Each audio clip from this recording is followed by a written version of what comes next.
The Eagles are the Super Bowl champions for the 24-25 season, beating Kansas City 40-22.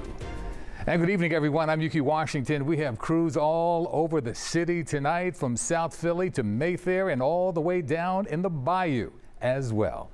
What a win in New Orleans. Let's get going. Let's start tonight with our very happy Aziza Schuler, who's live at Trouble and Bass Restaurant in Cambria, Philadelphia Hotel on South Broad. Aziza, good evening. What a fun night it truly is. Yuki, forget about Bourbon Street. We're on Broad Street, and this is where the party is. Seriously, everyone here tonight has been saying, this is better than NOLA. If you remember from the NFC Championship, this is my friend Darkchild, the Philadelphia Princess of Comedy, Miss Darkchild, and you have just witnessed greatness. Look at my city, Super Bowl 59 champs, the Philadelphia Eagles. Darkchild, you have been just owning the energy here, really just getting the fans excited tonight. You knew from the beginning. Yes, we knew it. Ever since 2 weeks ago, we knew we was going to the Super Bowl, and we knew we was going to bring this trophy back to South Philly. We got this Lombardi trophy. Go Birds! And ladies, how does it feel to be here amongst other fans from all across Philadelphia? This is historic. This is a dream come true. We couldn't make it to the Super Bowl, but we was coming to Broad Street, and we knew we was going to win it. Let's go, Eagles!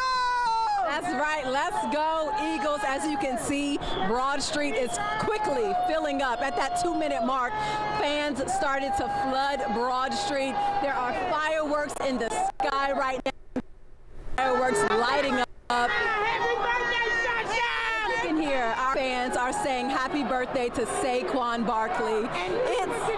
And we cannot forget Cooper DeJean. Yes, indeed. We have fans screaming Eagles. They are doing the Eagles chant right now.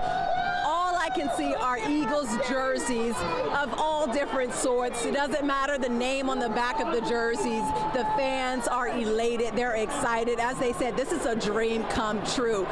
In the last 3 years, the Eagles have made 2 Super Bowl appearances, and this time they got it done. They're known to come back with a vengeance. And as you can see, Broad Street is celebrating, Yuki. Aziza, can you ask your friends, is this one sweeter or was the first one 7 years ago? Ladies, is this one sweeter than the first one 7 years ago? Yes, even sweeter. Even sweeter? Yes. Tell me, you've been an Eagles fan for life. Man, I've been an Eagles fan since Ricky Waters. I was there in 2017 when we won in 2018, and I'm here now. My city is great, will always be. Go Eagles. And you told me you wanted to make it down to NOLA, but this is even sweeter. Yeah. No, I brought NOLA to Philly, okay? You see her head? You see her headband? Yes, indeed. We have on our beads. I walked in, Yuki. I didn't have to do anything to get these beads. All right. They put them right on me. As long as they knew I'm an Eagles fan, they accept you. They welcome you with welcoming arms and hugging. Let's take a look down at Broad Street, Jake. My photographer, Jake, is now panning down to Broad Street as we see more fans making their way in from the side streets. You have fans coming in from Locust, Sampson. You have people coming as far, it looks like as far as South Street. I can't see the distance in total, but the fans are flooding Broad Street right now. This is similar to, I don't know if you know about this, Yuki, but in 1918, the day when World War I was called as a truce and thousands of people flooded Broad Street, there's a historic photo. That's what this looks like. Oh, yeah. That's exactly what this looks like right now. If you can see City Hall in the distance lit up in green. What do you mean, Aziza, 1918? Amazing to take in. 1918, I covered that event too. What are you talking about? I covered that event too. Yeah. You know, I'm a history buff, and I saw that photo of just thousands of people flooding Broad Street, and I haven't seen anything since. But this looks like the only thing similar to that. And they were celebrating the end of World War I, but these fans are celebrating the Eagles' second championship. I tell you what, Super Bowl champions. You continue to soak it in. We will get back to you very shortly because the party is just beginning. Eagles, Super Bowl champions. Stand by, Aziza. Let's go live now if we can to our Alicia Roberts. I believe she's at Chickies and Pete's in South Philadelphia. And there she is, a little dark in there, but there you go. We see you now. Hey, Alicia.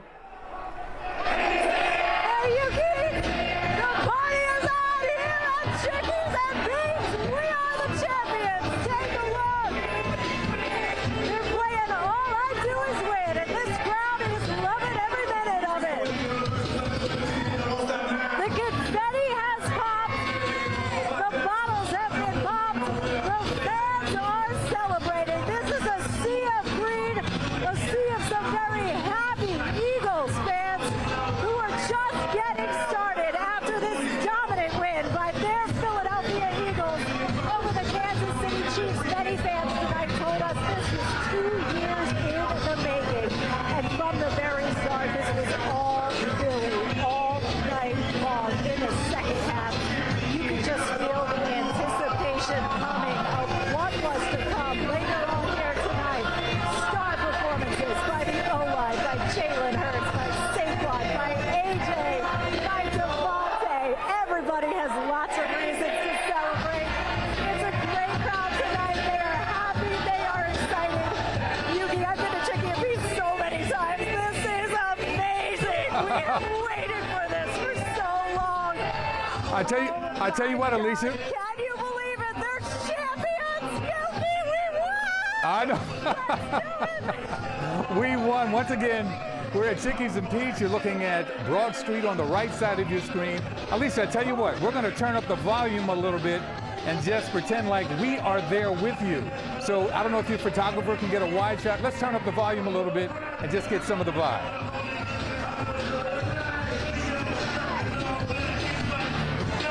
Let's go, baby!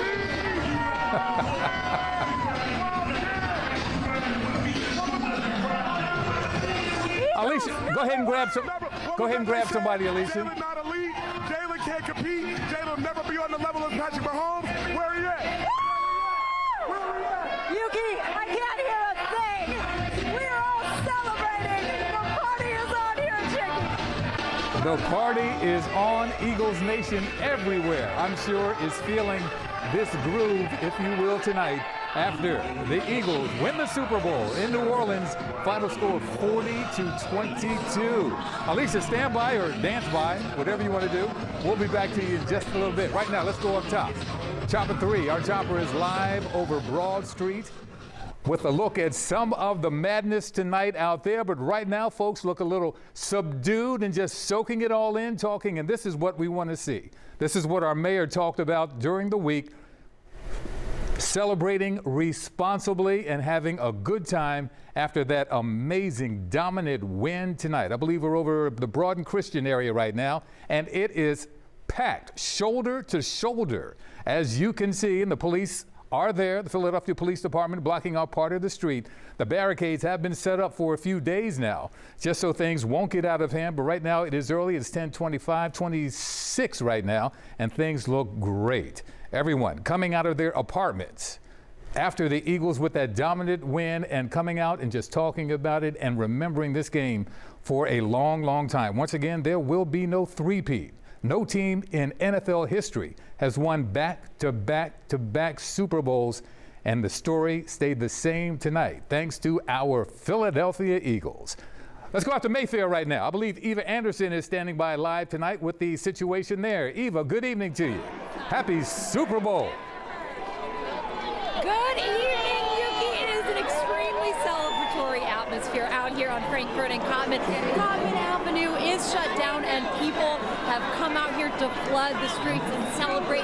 Fireworks have been going off intermittently, but right now I want to introduce you to Gina. Gina, you have been a fan for life. Tell me what your sign says. Let's go, Birds! We won! Eagles, We won, the hunt baby! is We over. won! That means we hunted, we came, and we kicked butt. We ain't gonna hunt no more. We're done. Barkley, thank you. Giants, thank you for giving it to us. Barkley, happy birthday, Eagles. I love you. I can die. If I die tonight, I'll die a happy person. Thank you for me to see 2 Super Bowls. I love you guys. Love you, Eagles. E-A-G-L-E-S. Oh, wait a minute. I want to give a shout out to Marcia Bad, my sister June, my son Michael. I love you. And to the lady in the pantry of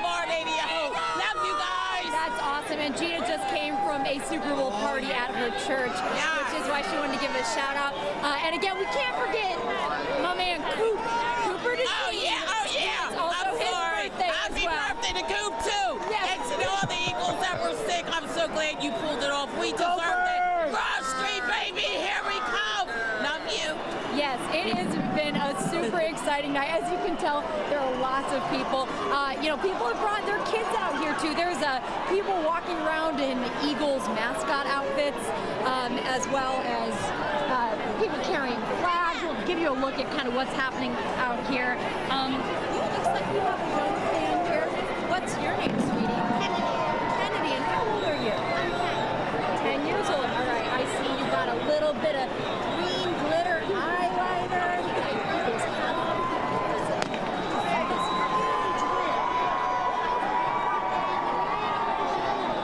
You had some kids in the boats, right? Oh, yeah. Did Mom have outfits as well? Oh, yeah, absolutely. There was no doubt.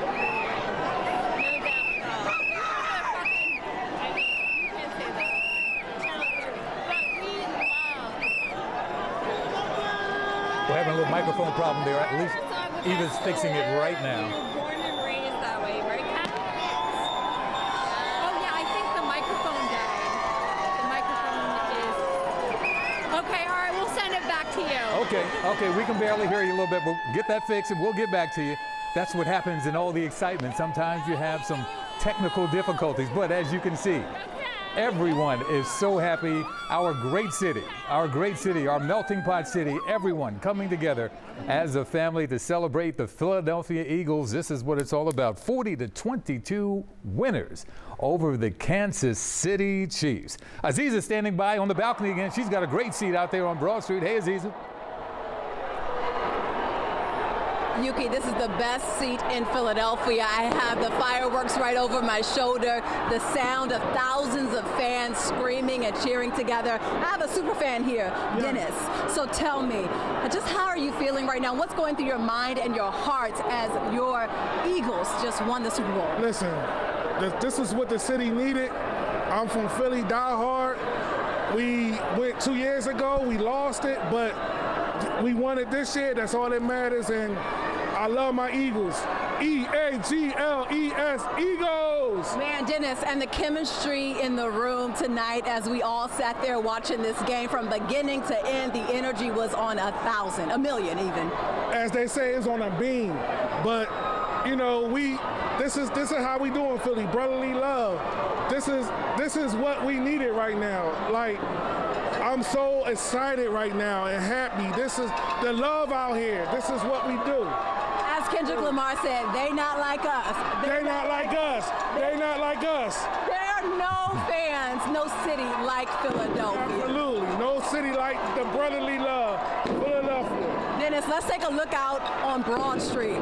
We have thousands of fans as far as the eye can see. There are people on others' shoulders just trying to get a glimpse of City Hall, trying to get a glimpse of the fireworks. There are people popping bottles of champagne, of course, to celebrate. Jake, let's pan over to this crowd over here near Locust. You see there's a crowd of people jumping around. There's someone with a bottle of champagne spraying it in the air.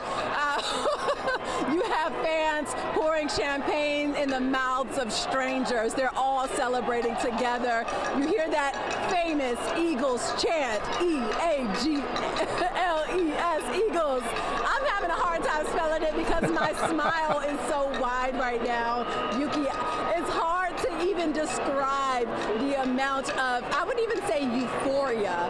Yeah, sure. You're all feeling out here on Broad Street. It is packed to capacity. There's barely elbow space. You see fans taking photos in the middle of Broad Street. This is a memory that you want to capture because it will last a lifetime. After all, some fans waited a lifetime for this moment, Yuki. No question. And it's here. They are basking in the moment. It's so beautiful to see. I see some green, I don't know, powder or whatever it is fans are throwing up. We have more fireworks going up from the crowd. It looks like Roman candles being shooting in the air. this is unlike any other city, Yuki. I hate to say it, I don't think NOLA is doing it like Broad Street. No doubt. I agree with you, and like you said, this is going on everywhere. I'm getting a few messages on my Facebook page where people are down at the beach right now popping the bubbly. I have somebody from Fort Myers, Florida is checking in. They say that was a complete butt kicking by Philly. Everybody's checking in. Eagles Nation spreads far and wide. It's not just here in Philadelphia and the surrounding tri-state area. It's global. It's global. We had a couple well wishes from our servicemen and women overseas in Germany. Eagles Nation is really enjoying this tonight, and this is so good to see. Because as that gentleman said to you, our city needs it right now. Our city needs it. Matter of fact, our country needs it. What is it? What's going on there, Lisa? Can you see the smoke? You can see some smoke in the middle. Fans are dancing together. Oh, that's a good thing. Okay. Whoa, hello. okay. Are you able to hear me? I got you now. Yes, yeah, fans are dancing. I don't know if you got a chance to catch the Kendrick Lamar halftime show, but a lot of fans are singing, "They Not Like Us," because there's no one in the country like Philadelphia or like Eagles fans. They know how to celebrate. They know how to stand behind their team through thick and thin. And there are generations of fans out here together. You see little kids, you see grandparents, you see parents and siblings together with their friends. This is a multi-generational celebration because, as I mentioned, some people waited their lifetime to see 2 Eagles Super Bowl championships come to this city. No question about it. It's just something to take in, Yuki. It's mesmerizing, to say the least. Oh, no question. We're watching the video now of all the celebrations on Broad Street from down close from your balcony and, of course, from our Chopper 3.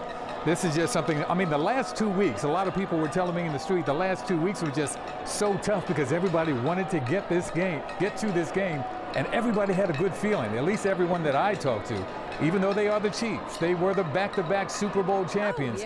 Everyone had a good vibe. I mean, we started 2-2 on the year, but the team had to get used to a new offensive coordinator, a new defensive coordinator, and they put a great run together, and this is the culmination of it all. Once you get on the right side of your screen from Chopper 3, you see the Philadelphia Police Department on bike, just standing by, just in case. I'm sure some of the men and women of the department are happy as well, but they're doing their job right now, making sure everything stays under control, and that's what it's all about. Celebrating responsibly, having fun and having a good time and celebrating our champions. Once we get their schedule, when we find out when the team is coming back, I'm not sure if they're coming back late tonight or tomorrow. Usually late tonight. I'm sure there will be another crowd meeting them at the airport. I have no information on a parade just yet. I'm sure we'll be getting that through the night. I'm sure we'll be getting that information. But for right now, this is what it's all about in Center City, Philadelphia, and around the tri-state area. Your Philadelphia Eagles are the Super Bowl champions. I can't say it enough. It just feels so good. Alicia, Aziza, is this still a party where you're standing in your balcony? How's everybody doing? Yes. Oh yes, Yuki, this is a party unlike any other. This is the party that anyone around the country wants to be at right now. I don't care who you're a fan of. For the most part, what I've been seeing on social media, most people are bandwagon Eagles fans right now because who doesn't want to root for the underdog? As they say, hungry dogs run faster. That's right. And that's what we saw tonight. That's right. If you look over on Broad Street, something very interesting and spontaneous. There is someone banging with a spoon on a frying pan. Oh yeah. You could say the Eagles cooked the Chiefs. Maybe that's why they have a frying pan out here. But that's not the craziest or most odd thing I saw tonight, Yuki. There was someone, I wish I had a photo of this, but a fan celebrating and watching the game with me. She had a candle with Jason Kelce's face on it. And she brought it because she said in the event that the Eagles were down, she would pray to this Jason Kelce candle, and that would bring the Eagles a win tonight. So everyone has their own rituals or whatnot when just praying that the Eagles would win tonight. But the Eagles didn't need a prayer. They didn't need They didn't need any refs to cheat for them because they did it on their own, and the fans were on the edge of their seat. As we see right now, Broad Street continues to fill out. If we're looking off of Broad and Locust right now, right off of Patti LaBelle Way in front of the Kimmel Center, there's no room to move. We see Eagles flags. I see someone with the football balloon bouncing it up in the air, bouncing it around to different people. Fans are just dancing and celebrating. It's a beautiful sight to see, Yuki. I have some people in Eagles costumes, actually, dressed as an actual eagle bird. That's pretty interesting. But this is just the beginning. This is just the beginning. Standing out, I guess. Yeah, it's just the beginning. Can we get a shot of this crew right here? To your right, Jake. They're taking photos together. It was a really large group shot. It just shows you that people are coming together. The Eagles brings the city together. Not just the city, but the whole tri-state region from Philadelphia, Delaware, and Jersey. There are fans who came as far as, I'm sure, like California. Last week I met some fans from, 2 weeks ago, I met fans from San Bernardino, California. They had to be in Philly just to be amongst the people and feel the aura of the city in celebration, Yuki. And Aziza, we are looking to your right at a shot of City Hall in downtown Center City, the north side of City Hall, I believe it is. And City Hall is aglow in Kelly Green right now, and everybody is feeling that spirit with the fireworks going off, people toasting, hugging, kissing. Look at the fireworks right there. That is a beautiful shot. Eagles, Super Bowl champions. 7 years, we saw something similar, but as that one, the gentleman and the lady that you talked to said, I think this is sweeter. I think this is sweeter, no doubt about it. This is absolutely beautiful. And Jake's behind the camera. Jake's taking a look at Broad Street right over the balcony where our Aziza Schuler is at the Cambria Hotel. And it is shoulder to shoulder, maybe about 15 people deep, no doubt about it. Some parts of Center City not as packed right now, but I have a feeling that's going to change. But once again, the Philadelphia Police Department is out and about making sure folks are behaving, and for the most part, it looks like they are. Everybody just coming together with the common denominator being our Super Bowl champions for the 2024-25 season, the Philadelphia Eagles. They are being held back right there. It looks like no one can move. Take a look at that. No one can move, but that's all right, because there are a lot of conversations going on right now about our birds, fireworks going off. This is beautiful. This is beautiful. Let's find out. Wait, I'm just getting word in that if you watch the game, you know how well our quarterback played, and I've just been told that it has been solidified. Jaylen Hurts, QB1, has been named the most valuable player of Super Bowl 59. 3 touchdowns tonight. The entire team played well, but Jaylen stood out. He came out firing the football tonight. I know you saw the game. We had 3 touchdowns, and now you're looking live at the field. There's Mr. Vaughn right there. He had a great game. He had a pick this evening as well. Cooper DeJean on his birthday had a pick for a touchdown. You are looking live at the Caesars Superdome on the field, the aftermath of the game. We have our crews there as well. We're going to check in with them in just a little bit. But right now, here's some of the aftermath of Super Bowl 59. You don't see, and you probably won't see, many Kansas City Chiefs on the field, because I'm sure this is a tough pill for them to swallow. Tough pill for them. They wanted back-to-back. Oh, time for the butterfly and the confetti. I love it. Or the angel, the snow angel in the confetti. That's fantastic. I told one of our producers who was there 7 years ago to get me, hopefully he remembers, to get me a couple pieces of confetti. He put it in a little container, little test tube-like container 7 years ago. And now he promises me I'll get another one to match it for Super Bowl 59.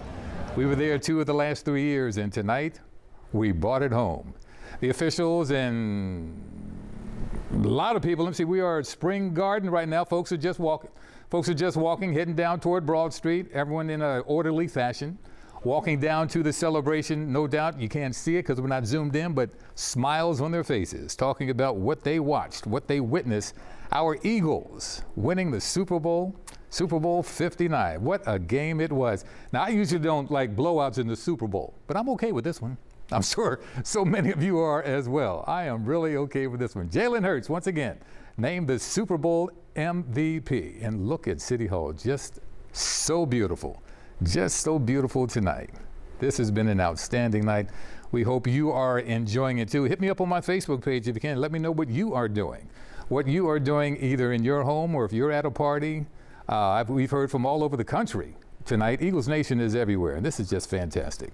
This is fantastic. Our city shining brightly tonight. Everyone behaving responsibly, celebrating responsibly, and having a great time because our Eagles brought us so much joy this year and especially tonight. Wow, this is fantastic. Our reporters are out and about. Aziza Shuler's in Center City. Eva Anderson's out in Mayfair. Don and Pat are down in New Orleans. Can we go to Don and Pat yet? Any idea? Can we get to Don and Pat yet? Because we're trying to wire that up from Philadelphia to New Orleans. We're just about there. We'll get down to New Orleans. I'm sure they watched it firsthand. And I'm sure they have a lot to say. They've been down there with our crews all week long. We've covered it for you morning, noon, and night here on CBS Philadelphia with Don and Pat anchoring our sports coverage from just about every spot, from Bourbon Street to so many other locations in the city of New Orleans. And one thing they did say about New Orleans, what a great city. What a great city to host Super Bowl 59. What a great city and what a great ending. What a great ending for our Eagles. Here's another look from Chopper 3 over Center City. Eagles Nation out and about, in town, probably in your neighborhood as well.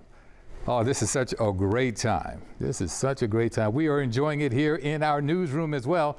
And speaking of our newsroom, I think we're all wired up now and hooked up. Let's get down to the bio and check in with Don Bell and Pat Gallen if we can. I see we're trying to focus the lens there. Gentlemen, we're going to stand by. We're going to get to, oh, we don't have the picture. Almost had it. There we go. We got it now.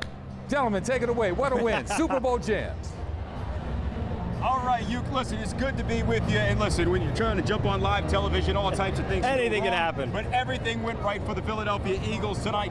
Champions for the second time in franchise history. And it was a good old-fashioned thrashing as we see the confetti falling down from the sky in certain parts here in the Superdome. And it basically started from even before we walked into this stadium. You could feel the energy in the city of New Orleans was trending for the Eagles. We saw it on Bourbon Street over the weekend. That's right. We saw it when we got near the Superdome earlier today. Eagles fans chanting, "Go Birds," left and right. Eagles chants breaking out. And then we got into the Superdome and the vibes were immaculate. And from that moment, it just felt like this was their time. It was their year. No doubt about it. Listen, for the viewers at home, we want to let you know that we are efforting some player interviews. Guys are coming over to us and should be coming over to us in just a few moments. We have people in the locker room getting you sound as well, and that stuff will come down as soon as it becomes available. But getting back to the vibes and how it has been immaculate, as you would say, you sensed it from the very beginning, although it did not feel that way. Oh, look at this! I walked up on you. Sorry about that. Please. Our good friend Jeff Stoutland, the king of the offensive line. Now listen, you don't like to talk a lot about yourself, but man, your guys went out there and took care of business today. Yeah, this is nothing about me. These players deserve this, man. They worked so hard. It's been a long season. There's been a lot of speed bumps along the way, guys banged up, and just playing through it all. So I can't say it enough. The players deserve this. Now wait, you say it's not about you, but every single player that I've talked to all season since you've come here has said it is about you. Nah, that's not true. I'm here to coach, and that's my job, and I'm passionate about that, and I love that. I love to develop players and see them have success. So that's who I am as a person, and I just can't tell you how happy I am for these players. Some of these guys shouldn't have, they were out there banged up, playing, and playing really well too. So listen, part of your job title is also run game coordinator, right?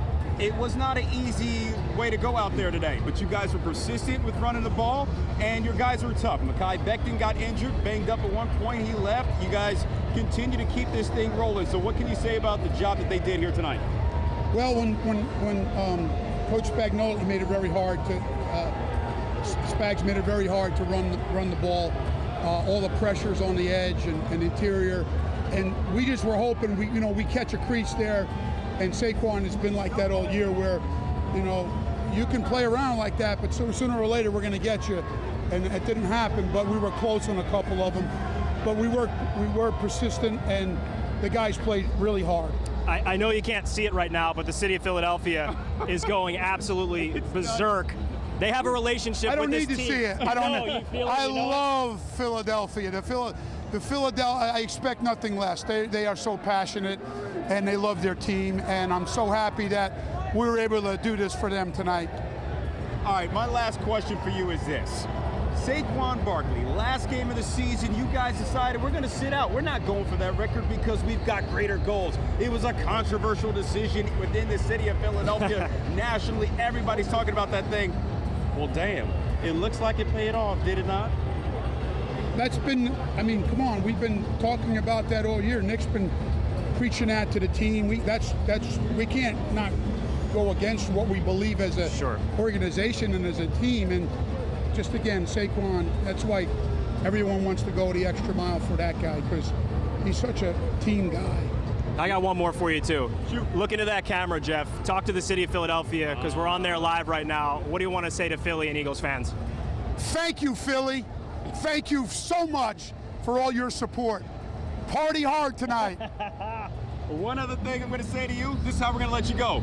We'll see you on Broad Street, baby. Can't wait. We'll see you on Broad Street. Can't wait, Stout. All right, Jeff Stout joining us here on the field in the Superdome. And of course, we're going to look to get some more players for you guys. It is absolute mayhem out here on the field. Jeff Stoutland is just the absolute man. He, to a man, is the key, is the reason why the Eagles offensive line and Saquon Barkley have done what they've done. Now, if you're a rookie and you get a pick six, the first career interception is a pick six against Patrick Mahomes in the Super Bowl. How about That's that? pretty clutch. Cooper DeJean, Yuki, I understand that he has just talked to the media just a few moments ago. Could you ask for anything else on your birthday? No. It's the best birthday ever. Greatest birthday ever. Can't top it. And It's awesome. pick. I know. It's crazy. It's crazy. I don't even know what to think. I mean, what do you think? Hey, Super Bowl year one. It's awesome. It's awesome. I'm just blessed to be here, blessed to be a part of this team, man. It's crazy. They played unbelievable. They played lights out. That's a good team. That's a good quarterback. He's probably the best quarterback in the game, and we just made him look average. And we know he's not average. What about your quarterback? Man, unbelievable. Unbelievable. Hell of a game, man. Hell of a game. Poised, all game, in control, dimes. Man, he played his butt off. All right, so Cooper DeJean, once again, born in 2003 on this date, celebrating his 22nd birthday. Hello, does it get any better than this? When I was 22, I don't know what I was doing. Maybe there was a party in the basement at school or something like that. My guy, you know what you were doing. I do know what I was doing. This. No, Yuki, wasn't a pick six. Back to you. Hey guys, before you go, we heard AJ say they made Patrick Mahomes look average. Was that the talk in the press box? Because we really shut him down. He was not the same guy. Our defense is, just that great. You want to start with this one? Yuki, they absolutely made him look less than average. In fact, that was, by the numbers, I know he put up 270-some yards, 3 touchdowns by the end. It was all cosmetic. That was the worst performance of Patrick Mahomes' career on the biggest stage. At one point, it was 40-6. The Eagles had this game in control basically all of the first half and through the third quarter. They made Superman, who's been here how many times, look completely average, and that is a difficult thing to do. And I will say this, Yuki, we have plenty of time to really run through the stats here as the night goes on, as the days go on, but all you need to know is that they had 1 first down in the first half. Wow. We're talking about Patrick freaking Mahomes, And okay? I will add this stat, too, that we talked about this morning, Yuki, real quick. He had 132 starts, Patrick Mahomes, in his NFL career. Only 5 times in his career did the Chiefs lose by more than 8 points. And the Eagles just beat them by 18. Really could have been more than that here in Super Bowl 59. Yeah, man, those are garbage touchdowns at the end, Yuki, and you know that. We all know that. This is one of the great performances in Super Bowl history. Gentlemen, I will end this segment for now with the way you started it. That was a good old-fashioned thrashing. Thank you so much, fellas. Appreciate you. Appreciate you. We'll get back to you. Stand by. All right, Yuki. Now let's check in with our Eva Anderson. She's in Mayfair as we went to her earlier tonight. Eva, what's the latest and the greatest? Now, I'll let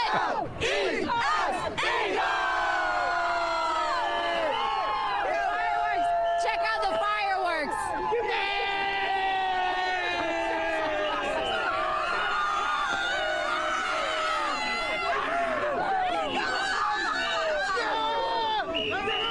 So as you can tell, everybody is super excited. You might have even been able to see some of those fireworks going on in the background. You have a man right in front of us holding up an Eagles blanket. There are confetti cannons. Everybody is in a very joyful mood right now. You can also see people waving Eagles flags. Now I've seen about 4 people dressed up like Eagles. So everybody is out in their swag, celebrating. The crowd is growing exponentially by the minute. Oh, look, Jaylen got the green hair right here. Check that out.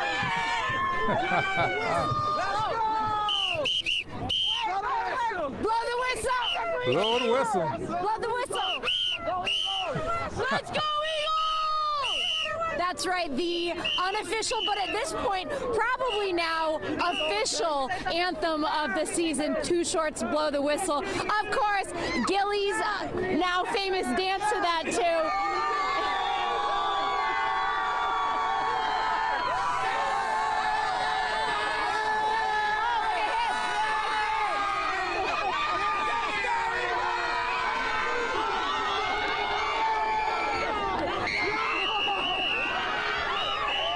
Hey, Eva, go ahead and grab somebody. Go ahead and grab somebody, an individual. Go ahead and grab somebody. Okay. Hey, you with your awesome hairdo, come over here. All right, miss, what is your name? Caitlin. Caitlin, all right. Tell me when you decided to do the do. Today. Today? All right, well, you got yourself some nice green hair color. You spent the morning prepping. I sure did. I spent all day. I did my boyfriend's hair, my stepdad, and my mom. Okay, oh my God, you got a whole family Yes. here. Okay, so how long have you been a Birds fan?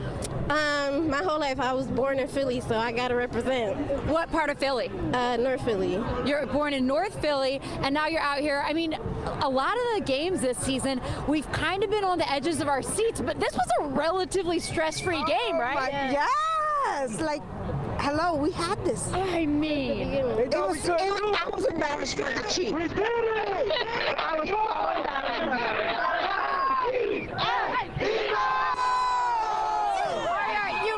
with the whistle. Tell me a little bit about how long you've been a Birds fan. I've been a Birds fan all my life, and I want to say this whistle is my father's whistle, who passed away in 2006.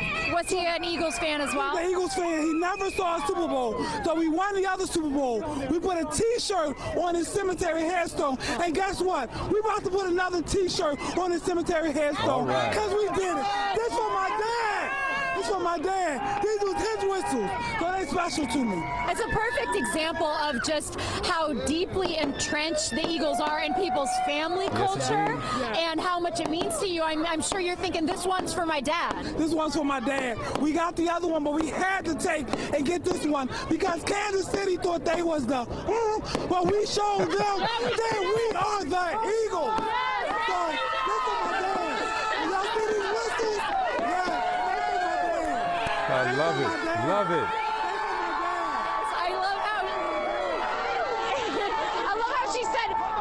Just embarrassed for the Chiefs. It's like, I don't even dislike them. I just pity them at this point. Yeah, that's funny. Well, as you can see, everybody is in such great spirits here. Yes, indeed. Yes, indeed. Eva, you stand by. You stand by. Tell the crowd to stand by as well because we're going to switch locations before we start our 11 o'clock news. And if we can, let's try to go live to Alicia Roberts right now. She's at Chickies and Pete's standing by in South Philly. Hey, Alicia. Hey, Yuki. Well, it's definitely cleared out here a bit at Chickies and Pete's, but the party is still on. We still have some very excited fans. Super Bowl champion! Go Birds! Is it even sweeter the second time around? No. It's even better. I love it. These fans have been going strong all night long. Let's show you the moment that the Birds clinched their second Lombardi and the confetti was popped. me tell you, emotions were running high. It was a sea of Eagles green. There were so many Eagles chants all night long because we had so many reasons to cheer. The Eagles dominated this game. Chickies and Pete's had all the excitement of a victory here for Philly on the biggest stage of them all. And now fans have a lot of reasons to celebrate. You know, they're starting to clear out right now and clean up. But let me tell you, this smile, this sound of success, the feeling of winning it all, it's not going away anytime soon. Go Birds. Anytime soon at all. And Alicia, you're from the area. Tell me, not as a reporter, but as an Eagles fan, what was going through your mind tonight? You know, Yuki, for so many of us, I think nights like this get really nostalgic. You know, for so many of us, we didn't get to celebrate championships for so long. I lost my dad 20 years ago. I never got to watch a championship with him. And I think of him tonight. I think of so many other Eagles fans, Phillies fans that never got a chance to see this. And we're getting to do it now twice since 2018. It's so magical. I hope so many people had a chance to celebrate with those that are closest to them, because this doesn't happen all the time. This team deserves it. They played so hard throughout the season. Being in the locker room, you could just tell how different this squad was. You really felt like it was something special. It translated tonight on the field, and to see that as a fan, to be able to celebrate with the rest of Philly, and to know that this feeling isn't going to go away anytime soon, it's amazing. And we think of all the fans that we get to celebrate with tonight. We think of those that can't be here with us in person. But Eagles Nation is strong, and we are all celebrating together tonight with you. That we are. Thank you, Alicia, so much. We will get back to you during our 11 o'clock show that's about to get started in just a couple of minutes. But right now, you're looking live from our chopper over Broad Street near South Street. The crowds continue to come out to celebrate the Eagles winning the Super Bowl. We can't say it enough, winning it tonight in New Orleans over the Kansas City Chiefs, who are looking to try to win it 3 straight years. But family, as we know, that did not happen. Thanks to our Philadelphia Eagles. Let's do this. From the heart of Philly, this is CBS News Philadelphia. Now at 11 o'clock, a big win in the Big Easy. The Philadelphia Eagles are Super Bowl 59 champs. Fans, as you see, flooding city streets, celebrating the franchise's second Super Bowl win. Again, no three-peat for the Kansas City Chiefs. The Eagles get their revenge against KC, and the Lombardi Trophy is returning to Philadelphia. Good evening, everyone. I'm Yuki Washington. Our coverage of Super Bowl 59 continues right now. Thank you so much for joining us. Philly proud. Yes, indeed. Here it is. Owner Jeffrey Lurie hosting the Vince Lombardi Trophy for all to see at the Caesars Superdome in New Orleans. The Birds, as you know, dominated the game on offense and defense, special teams from start to finish. Jaylen Hurts was named the Super Bowl most valuable player. Well, again, the final score, there it is. Eagles 40, Kansas City 22. We're going to have another parade, family. Yes, indeed. Keep it right here for all the great moments from the game and, of course, the celebrations. And as soon as we get a time and date, because we got some weather moving in this week, but as soon as we get a time and date of that parade, we will let you know. We have a team of reporters live all across the city as fans celebrate the Eagles' second Super Bowl win. And let's start with our Aziza Schuler. She's in Center City. Hey, Aziza. Yuki, I'm with some of the youngest fans. As I mentioned, there are multi-generations out here. I have, tell me your name and how old you are. Hannah, and I'm 12 years old. And what's your name? I'm Charlotte, and I'm 12 years old. But guess what? They're young, but this is their second time seeing the Eagles win the Super Bowl. How do you feel?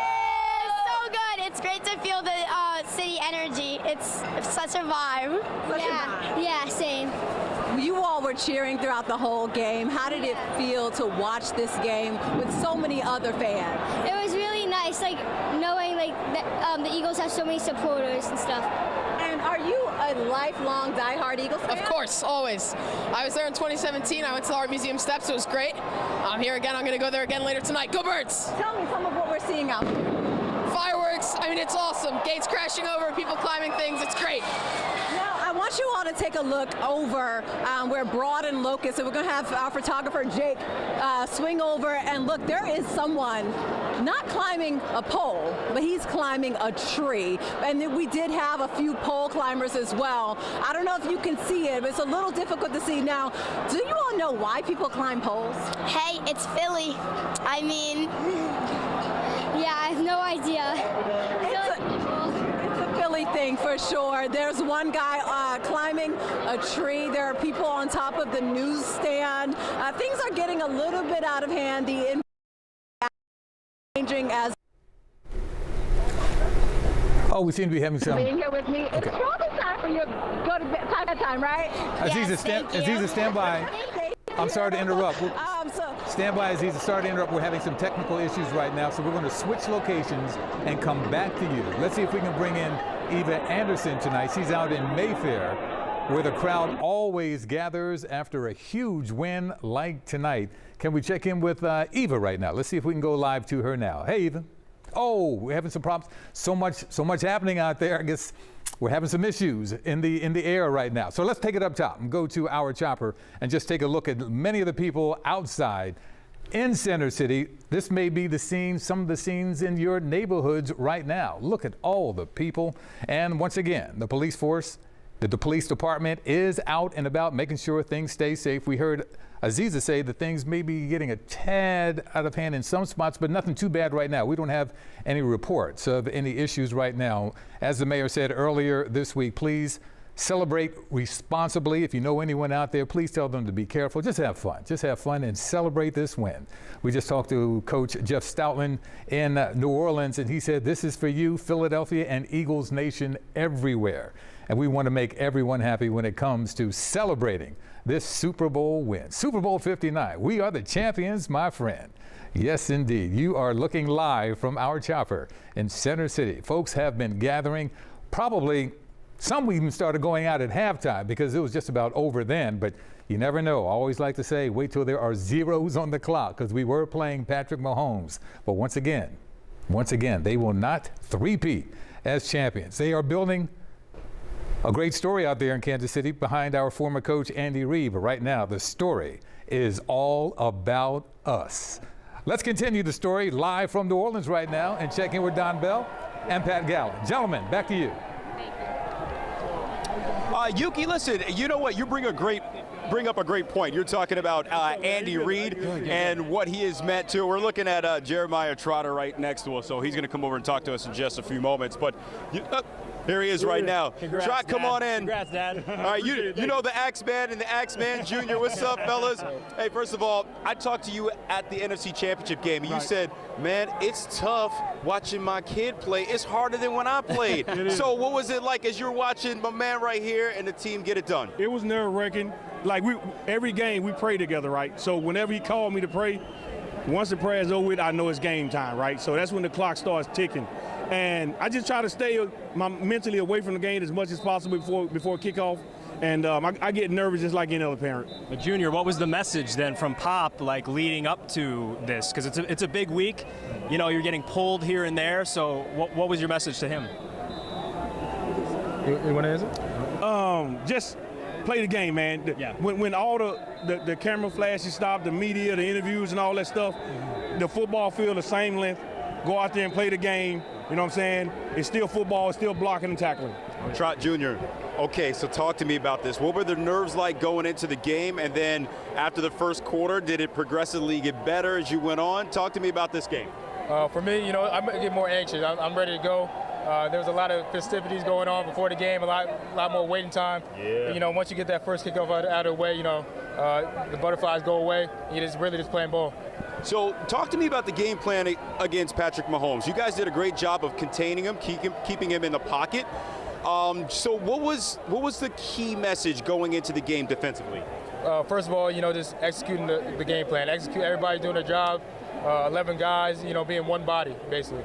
So going out there, you know, just everybody do their job, you know, making sure we rush as a group too, contain rush like you were just saying, making sure he can't scramble around in the pocket, but most of all, just going out there playing fast, physical, and violent. That was really the mindset. Dad, you played for some amazing defenses, Jim Johnson-led defenses, violent, physical. Did that give you a little a little tingle? Like, that looks like it looked like 25 years ago. Hey, that's the way. Listen, that's the way to play football, man. On defense, fast, violent, physical, man, and also smart. You got to play smart, in which they did today. And I mean, that's Pat Mahomes over there, man. That's Pat Mahomes that they completely shut down that offense over there. So it's an amazing feat. Fellas, thank you so much for your time. I'm not going to take all your time, man. You got to get out here and celebrate. Congratulations to you. All right? Take care. Congrats. Congrats. See you, Trot. All right, so there you go. The Trotters joining us here on live television here on CBS News Philadelphia. Keep your head on a swivel out here. You do. Sorry, we are paying attention to you and the viewers, promise. but we got guys coming over here. Cooper DeJean was on the runway, so hopefully he'll come back and talk to us. So that's what's going on here at the Superdome. You mentioned earlier, Yuki, about Andy Reid, right? And how Andy essentially was.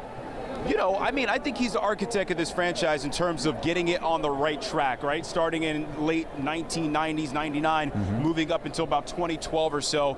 And Nick Sirianni, man, listen, you know, 2 Super Bowl appearances in 3 years. And right behind us, of course, the Super Bowl championship. He's talking to our good buddy Nate Burleson right now behind our shoulder. So hopefully he'll give us a second once he walks off. But the job that Nick has done, I would say he's due for a contract extension. Yeah, I mean, you mentioned some of the accolades already. Over 70% winning percentage through the first 4 years of his career. 2 Super Bowls, 1 now Super Bowl championship. And the way last year ended was very difficult for a lot of people, Nick included. And the way they turned this thing around as quickly as they did. And there were some moments early in the season going into that bye, you're thinking, man, is the same thing going to happen? Something flipped with this team. It was a collaborative effort. And here we are, Super Bowl 59, and they're hoisting the trophy. They're hoisting the trophy. And listen, it was not always easy for Nick Sirianni, right?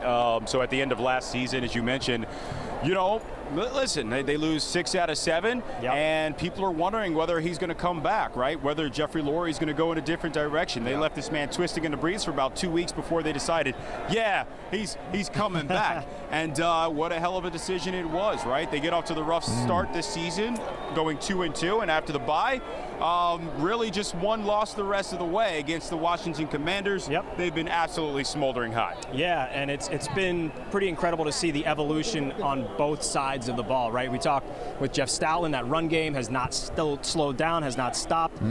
Defensively, though, Vic Fangio and what he's done, and even at the top, Howie Roseman and what he's been able to do. By the way, I am listening to you. No, I know you are. I'm just trying to see if we can grab Nick here. There's a lot going on here. If he walked off in the wrong direction. Let's see. Because it's not always just about Nick. It's also about what Howie Roseman has put together as far as the roster is concerned. Everything worked this year. And what more can you say about the job he's done as the general manager of this team? I mean, you might be looking now at, with 2 Super Bowl titles, Howie Roseman might have just made himself a Hall of Famer. No doubt about it. And Yuki, what I want to do is really take you through what's going on the field right now. You got to imagine, this game has ended. Listen, I'm not looking at a watch or what time. I don't remember exactly what time it ended. But it's been a while, right? They had the post-game celebration on the field. They got the trophy. And now they're all milling about. We ran into Brandon Graham. I had some private moments with him off to the side.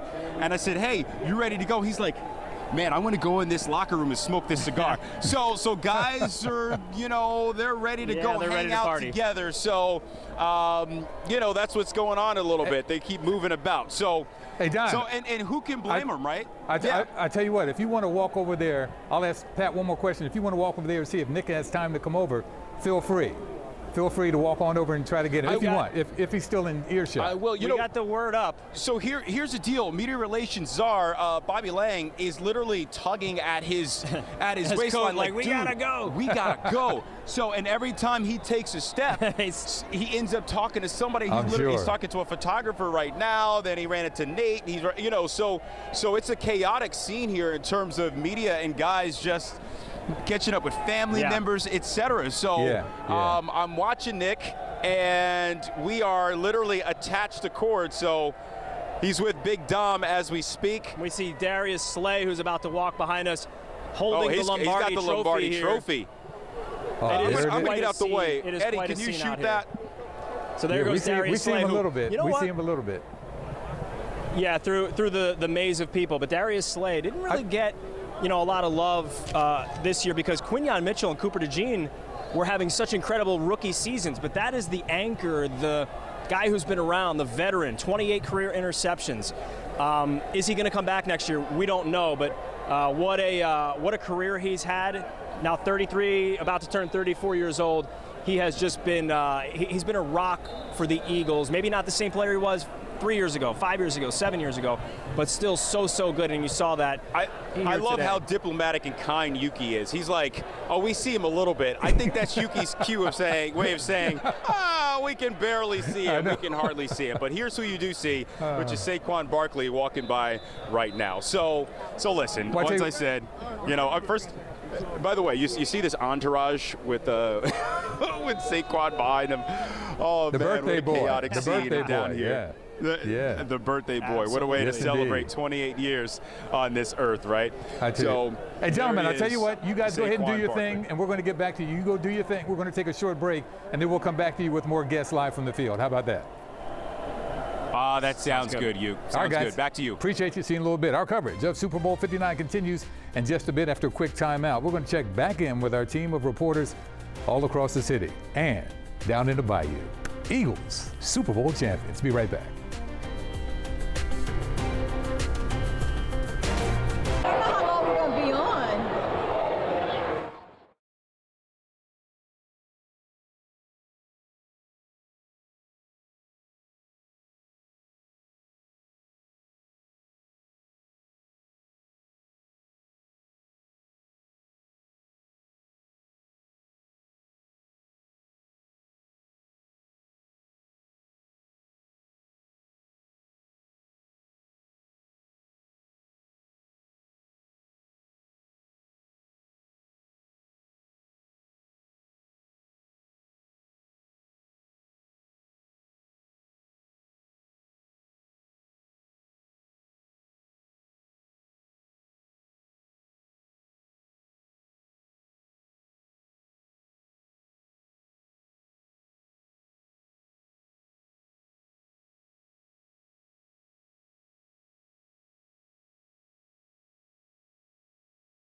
Welcome back, everyone. I'm Yuki Washington, and we are continuing our coverage of the Eagles' Super Bowl win, beating the Kansas City Chiefs 40-22 tonight in New Orleans. We've been all over the place in New Orleans, in Center City. Let's check in with our Alicia Roberts now. She's in South Philly, joining us from Chickies and Pete's. Hey, Alicia. Oh, Yuki, the party was on here at Chickies and Pete's all night long. You know, this crowd gathered hours before to get their seat. And the big takeaway for tonight is that you saw people really wanted to make sure they created memories tonight during this Super Bowl. And it turned out to be a heck of a Super Bowl for all of us Eagles fans. A dominant performance by the Birds. Let's show you the moment that the Eagles clinched their second Lombardi in franchise history. The confetti was popped here. The music was blasting. The fans were cheering. The party and the celebration was on. And certainly this was not a guarantee this year. You think about how last year ended, even how this year started, and to go from that to now being champions of the NFL, it almost still doesn't feel real. And you saw fans just celebrating. It was a sea of Eagles green. There were vintage Eagles jerseys, current Eagles jerseys, the Saquons, the Cooper DeJeans, fans of all different generations coming together tonight. We're told more than 2,000 celebrated here in South Philly at Chickies and Pete's to watch their Birds make history. And you can just tell the fans that were here have something to cheer about for a very long time. They're going to remember this night, and they're going to remember who they celebrated with when their Philadelphia Eagles became Super Bowl champions once again. Yuki, we'll send it back to you. Alicia, we are looking at some video of everyone celebrating, and I saw grown men crying again. Did you see that as well? you could just see it, Yuki. I mean, people were hugging one another, high-five one another. Tears of joy were coming down. I have to be honest, I almost started to cry a couple times because it almost doesn't feel real. We've been so close so many times, even more recently with the Phillies, and you just know how hard this team works. We've been in the locker rooms. You get to know these guys. You know the pressure that's on their shoulders. And to be able to cross that finish line, to do it in such a dominant way, to get this moment for these fans, I think really by the third quarter, we kind of all knew this is going to happen for us, and fans really just started to enjoy this.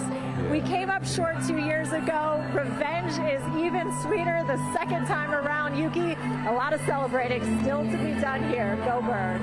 Yes, indeed. Yes, indeed. Thank you, Alicia. We'll get back to you. Right now, we want to get back to the bio with Don Bell and Pat Gallen. Gentlemen.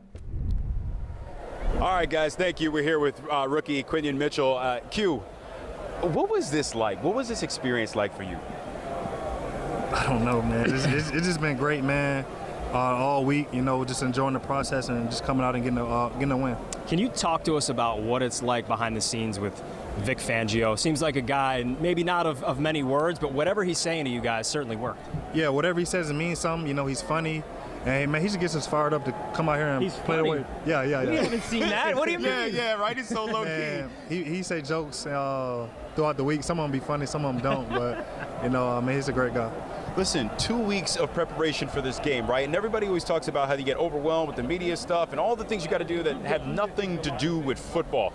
How did you guys stay focused in that process? Man, we got great veterans, you know, guys who've been here before, so it's giving us a rundown. So young guys like me and Coop can just stay focused and just go out there and play. Do you mind if I call you a quiet guy? You seem like a pretty quiet guy, right? Yeah. Is it okay, though, that people are kind of quiet about you? Because we don't hear your name on the broadcast a lot. That must mean that you're doing a pretty good job.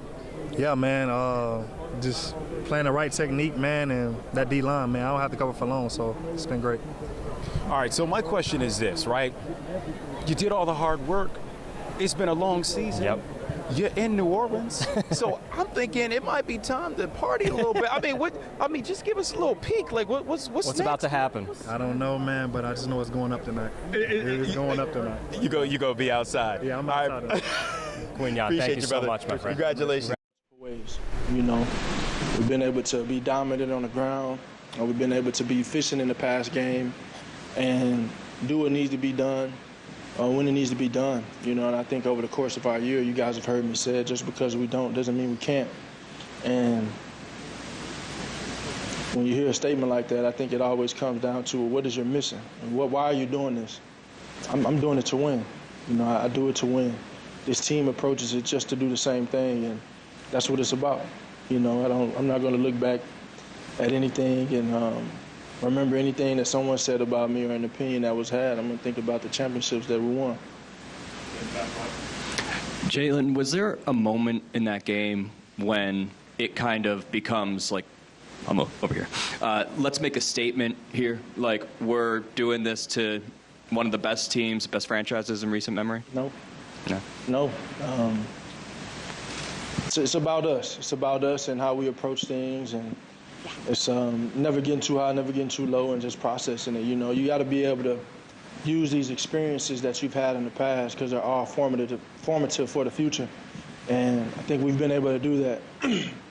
I think we've been able to do that. So I give a lot of credit too, man. I think just from a chemistry standpoint, that all those Georgia guys and all the familiarity we have on our team, how their defense plays, they've had that continuity for a very long time. And so I think they've been able to carry that on from Georgia to Philly. And honestly, the same thing on offense, being able to build off of prior relationships and be all in on this one thing, you know. And I know Saquon's new to the bunch, but we've all watched him play throughout his college career. We've always known the type of player he is, the best back of our time. And let's put it all together. Put it all together. Hey, Jaylen, David Andrade with Tico Sport. We saw you having a moment with your family after the win. What does it mean to them having this big win for you?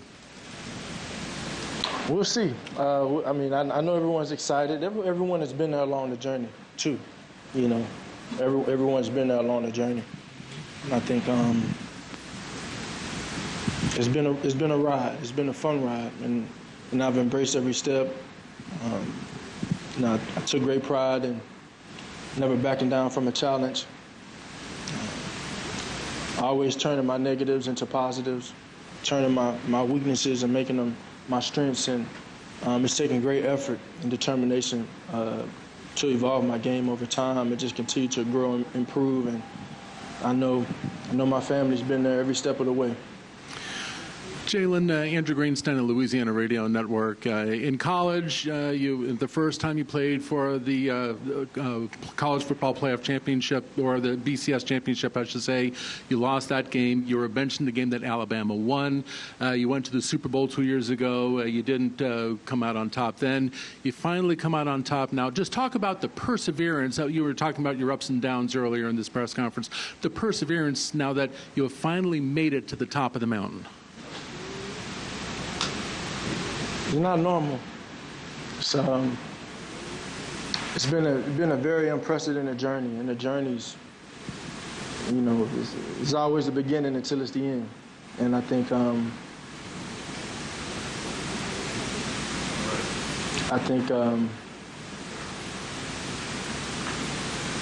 means a lot. Quantifying all that work over the years, embracing everything, taking every challenge head on, and taking every joy and moment of achievement and success head on as well, and processing them all as one. Hi, Jaylen. Congratulations. So your phone screensaver has been you seeing the confetti drop from the Chiefs. And when I think about that wasn't even supposed to. I told them I'm gonna start finding their ass in there. They had their phones out in the team meeting, But are you going to change it now that you have pictures of yourself in the confetti winning? I don't know. Maybe it's something I need to stay there so I can come back here. Yeah. How important, Jaylen, how important was it to jump out to such a commanding lead in the first half against the team that seems to always squeeze out close wins? Well, I think for us, we've been able to win in the multiple ways, and it was just really about taking it a play at a time. I look back on previous games and in the previous years, and you want to put a high value on finishing, having great focus and finishing. And think about the last time we were in this game. We were up 10 at halftime, and they played a hell of a game to get back into it, and but we wanted to put a high focus on finishing it the right way, and it took a team effort. Vicki Jones with VMH Sports right here. So Patrick Mahomes just said, literally a few minutes ago, he knew you would be back. That's one part, and how you feel about that. And the second part is you spoke of it again, purpose. If you've had a moment to think about it, or if you thought about it beforehand, how has this win added to your purpose? The first being, again, Mahomes, what he knew about you, and how this is added to your purpose. I got a ton of respect for Pat and everything he's been able to accomplish. Always a pleasure competing against him. Utmost respect to him, and I think in the end, things come right on time. And the last time around, it wasn't our time. It wasn't my time. And sometimes you have to accept that you have to wait your turn, and dealing with all the, everything that came with the last Super Bowl. It's you still kind of leave it empty a little bit, because as great as a performance was, it wasn't enough to win. And I think going through those emotions and processing those things and processing that experience lit a great flame in me and enhanced my desire to win significantly. And so, ton of respect for Pat, ton of respect for the process and what it takes, because all I can think about is all the work and the purpose never changes. I think your values never change. I think in the end it comes down to how people look at you. I'm gonna always be the same guy. And I was telling someone earlier, I'm that same kid. I'm that same kid that came went to the national championship and lost, and went back and, got benched and had to transfer and had to go through this just unprecedented journey. And that kid always kept the main thing, and always was true to his vision and what he saw.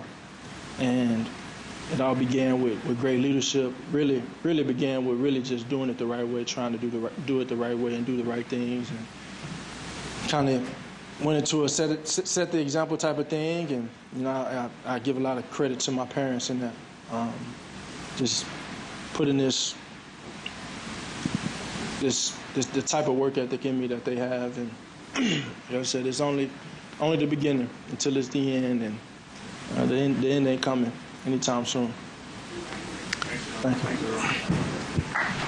you. You have been listening to the Super Bowl MVP, QB1, Jaylen Hurts, and everything he said. There's a culmination of it right there. Jaylen Hurts, the MVP, he also says, keep the main thing, and that's exactly what he and his teammates did tonight. We're going to take a short break. Eagles, Super Bowl champions. Back in a bit.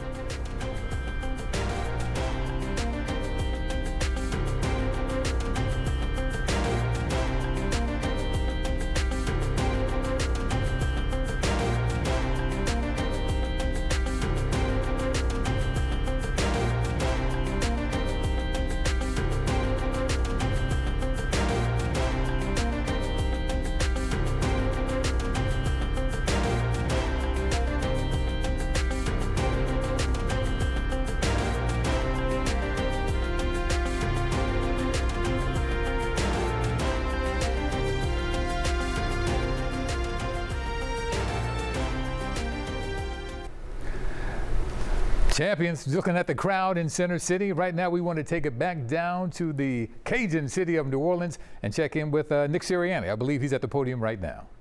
This team embraced adversity throughout the entire year. Now, it's hard to say that when you won 16 out of your last 17, but there was adversity. There's adversity constantly. And I think we did a good job of embracing that, the ups and downs of a season, and getting better from the things that we went through. Middle aisle, second row. Congratulations, Coach. Can you tell us what went through your head in the first drive when the OPIA flag on fourth down was coming without getting fined, maybe?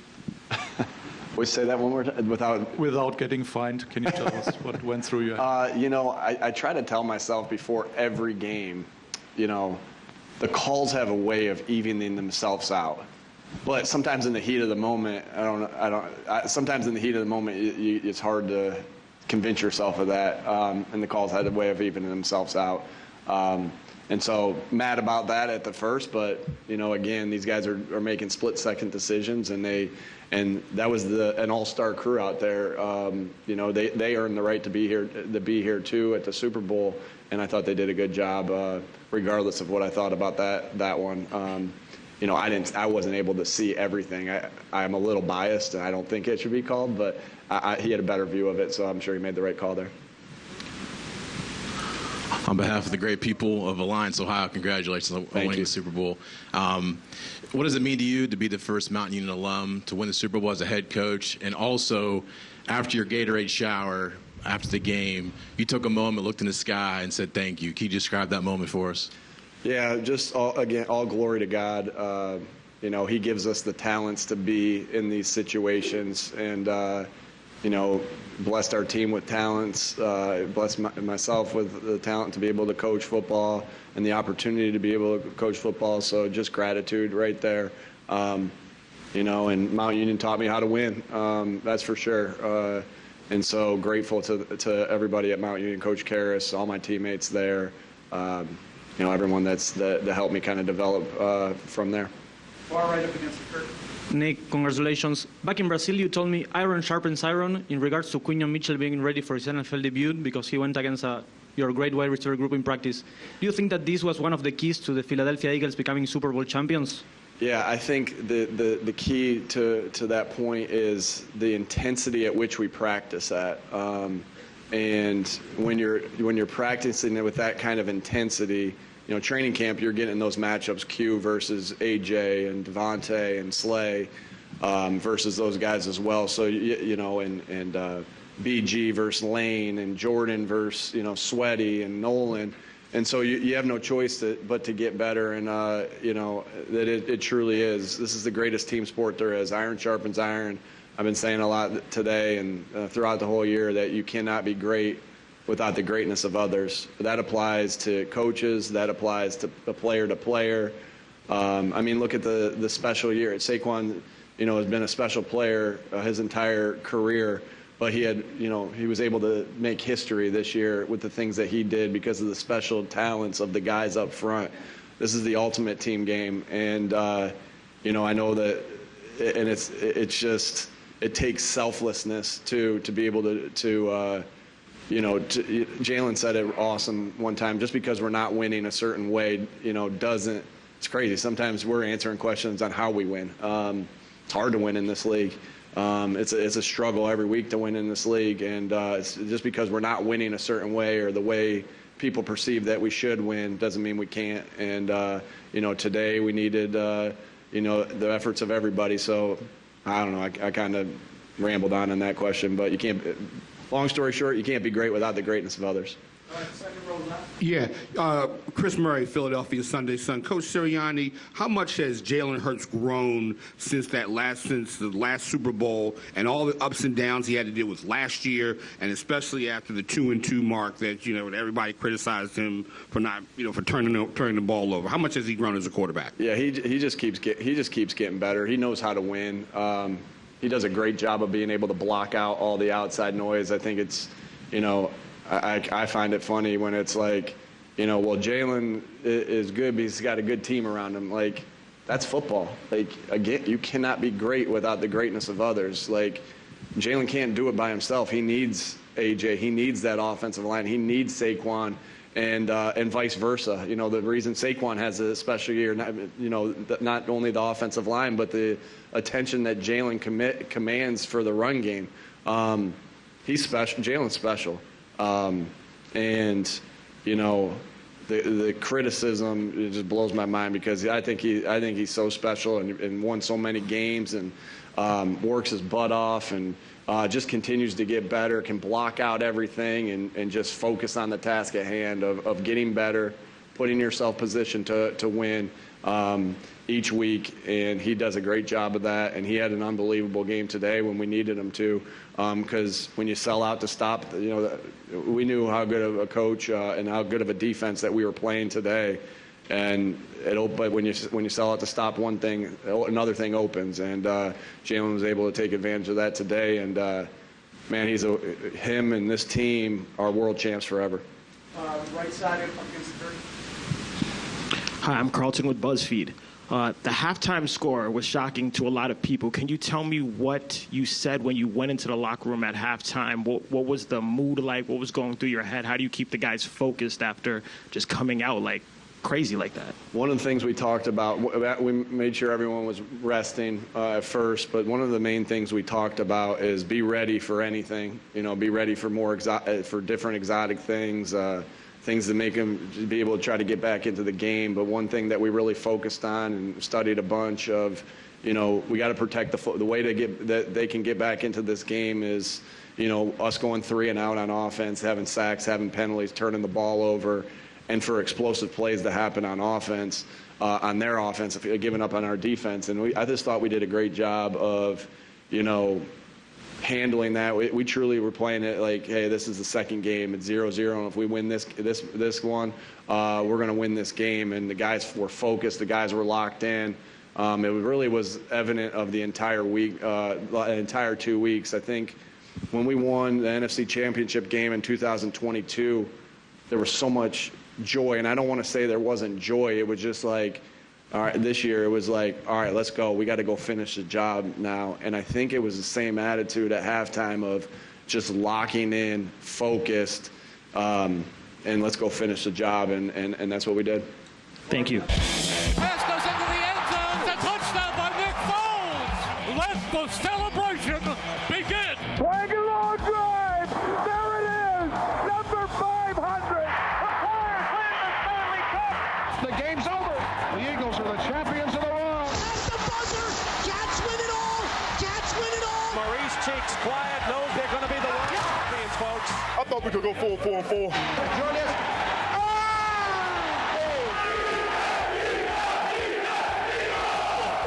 The 0-2 pitch, swing and a miss, struck him out.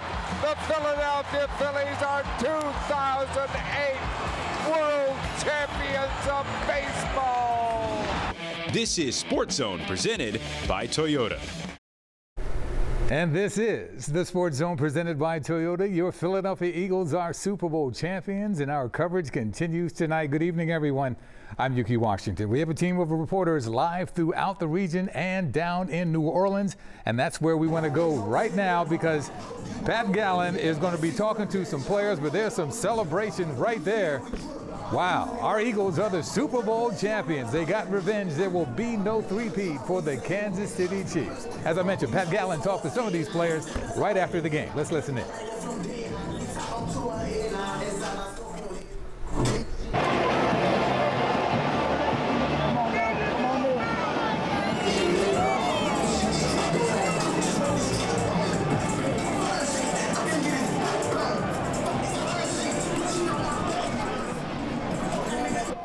Brandon Graham going out as the champion with his family there. What an emotional moment that was for him. We're going to get back to Pat Gallen in just a little bit. But right now, you are looking live in the locker room. Pat Gallen is in the locker room right now. Okay, PG, can you hear me? Oh, okay. Let's listen in to the celebration by the Eagles. They're having a great time, there's no doubt about it. This is a long time coming.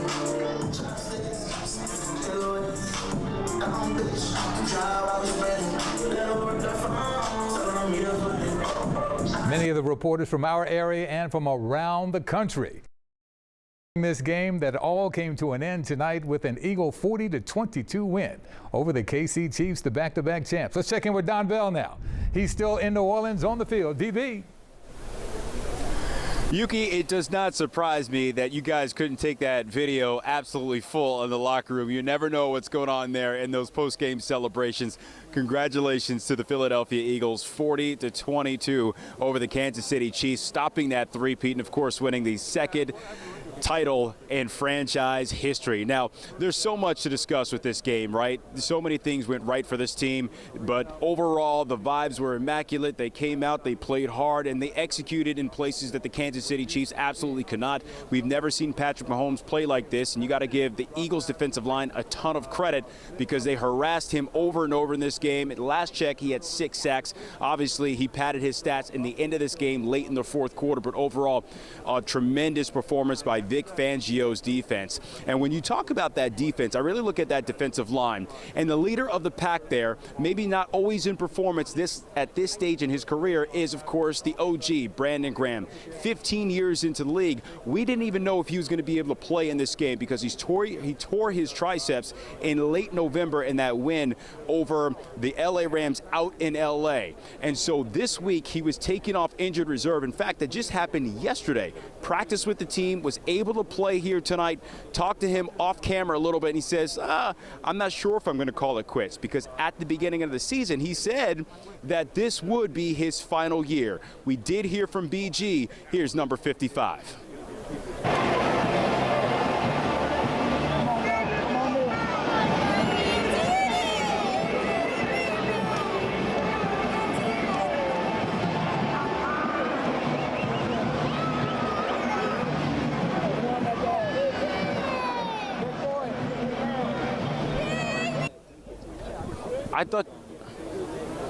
All right, so yeah, Brandon Graham, I'm not sure if we quite heard from him there, but listen, the Eagles enjoying a tremendous night here in the Bayou. And, you know, I was talking with the crew over the last week or so, and this is something that, you know, when you cover enough of these, you kind of get a sense for how teams are feeling going into the games. You spend enough time with them over 2 weeks to really understand where the mindset is. And talking to the Philadelphia Eagles, actually, after that NFC Championship game, you just got the sense that they were not just happy to be here. 2 years ago, it was a bit of a surprise. So when they got there, they didn't have the same level of, I don't want to say focus, but they didn't have the same level of experience that they had this time around. They knew how to change their schedule and get ready for this campaign. They knew how to prepare for the halftime show, which is extra long, way longer than it is in the regular season. They just had more wherewithal and more information at their disposal, and it clearly showed up on the field this week for them. And Yuki, I got to be honest, I mean, I talked to the guys on Monday night, and I say guys, I mean people who are part of our sports department and our crew, and I just felt that this was going to be a double-digit win for the Eagles here today. And I talked about that in this pregame show this morning because the Kansas City Chiefs operated with a level of arrogance and a lack of focus that you could just see even on media night. And this is not hindsight. I'm just, you understand what I'm saying? There's a reason why teams don't typically in football go with a three-peat. It's a game of aggression, and it's a game of being grieved and feeling like you've got something to prove. And the Eagles definitely operated like the team that just felt like, you know what, underdogs. Who us? Right. No, right. Not this time around. And you could hear it in Nick Sirianni, even in the press conferences this week. He didn't have that bright-eyed, bushy-tailed feel to him that he had a couple years ago. You know what I'm saying? So, I am not surprised by the way they performed here tonight. I guess I'm surprised by the fact that they scored 40 points and they made Patrick Mahomes look below average. But I'm not surprised that they won here tonight. What were your thoughts on what you saw? Hey, Don, you know what? I was thinking about the future, Don, because I wanted to get to you with this question. I wanted to get your personal thoughts because I was thinking about the future after this dominant win when it comes to offense. It sounds like the OC might not catch the plane back. What do you think that means for people like Jaylen Hurts in the offense, and where do they go now? I mean, they had something good here going, and now it looks like he could become the head coach of the New Orleans Saints. Kellen Moore, we're talking Yuki, about. this is another situation. Yeah, we're talking about Kellen Moore. Yuki, this is one of those situations where it looks like history may repeat itself. 2 years ago, in Arizona, the Eagles go down there to play because that's where the Super Bowl was. Remember, they played the Chiefs. And at the time, their defensive coordinator, Jonathan Gannon, was interviewing for head coaching gigs. And he was a candidate for the Arizona job. So they go down there to play, and he essentially stays. He ends up being the head coach of the Cardinals. This time around, the Eagles come down to play in New Orleans. Kellen Moore has interviewed with the Saints twice. We all believe that he is going to be the head coach of that squad, and it's very likely that he is not. I'm moving over because Pat just came out of the locker room. Come on in. Do I smell like cigars? Yeah, Actually, you do. It is a man. It's a good thing we're not going to get in a car right after this. I mean, movie in there, my friend. Yeah, I'll bet it's a scene. And by the way, speaking of cigars, this is for after the show, my friend. I like that. Yuki, we're celebrating. Oh, here we go. Producer Andy just hooked us up. Pat and I celebrating year 10 side by side, doing this. Second Super Bowl, and we got a whole. Now, could it get any more Philly or / Delco than this? This is a Wawa bag filled with confetti from the Super Bowl. Yeah, that is. This might be worth a lot of money when we come home. Thank you, Andy Wheeler. I'm going to keep this. Yes.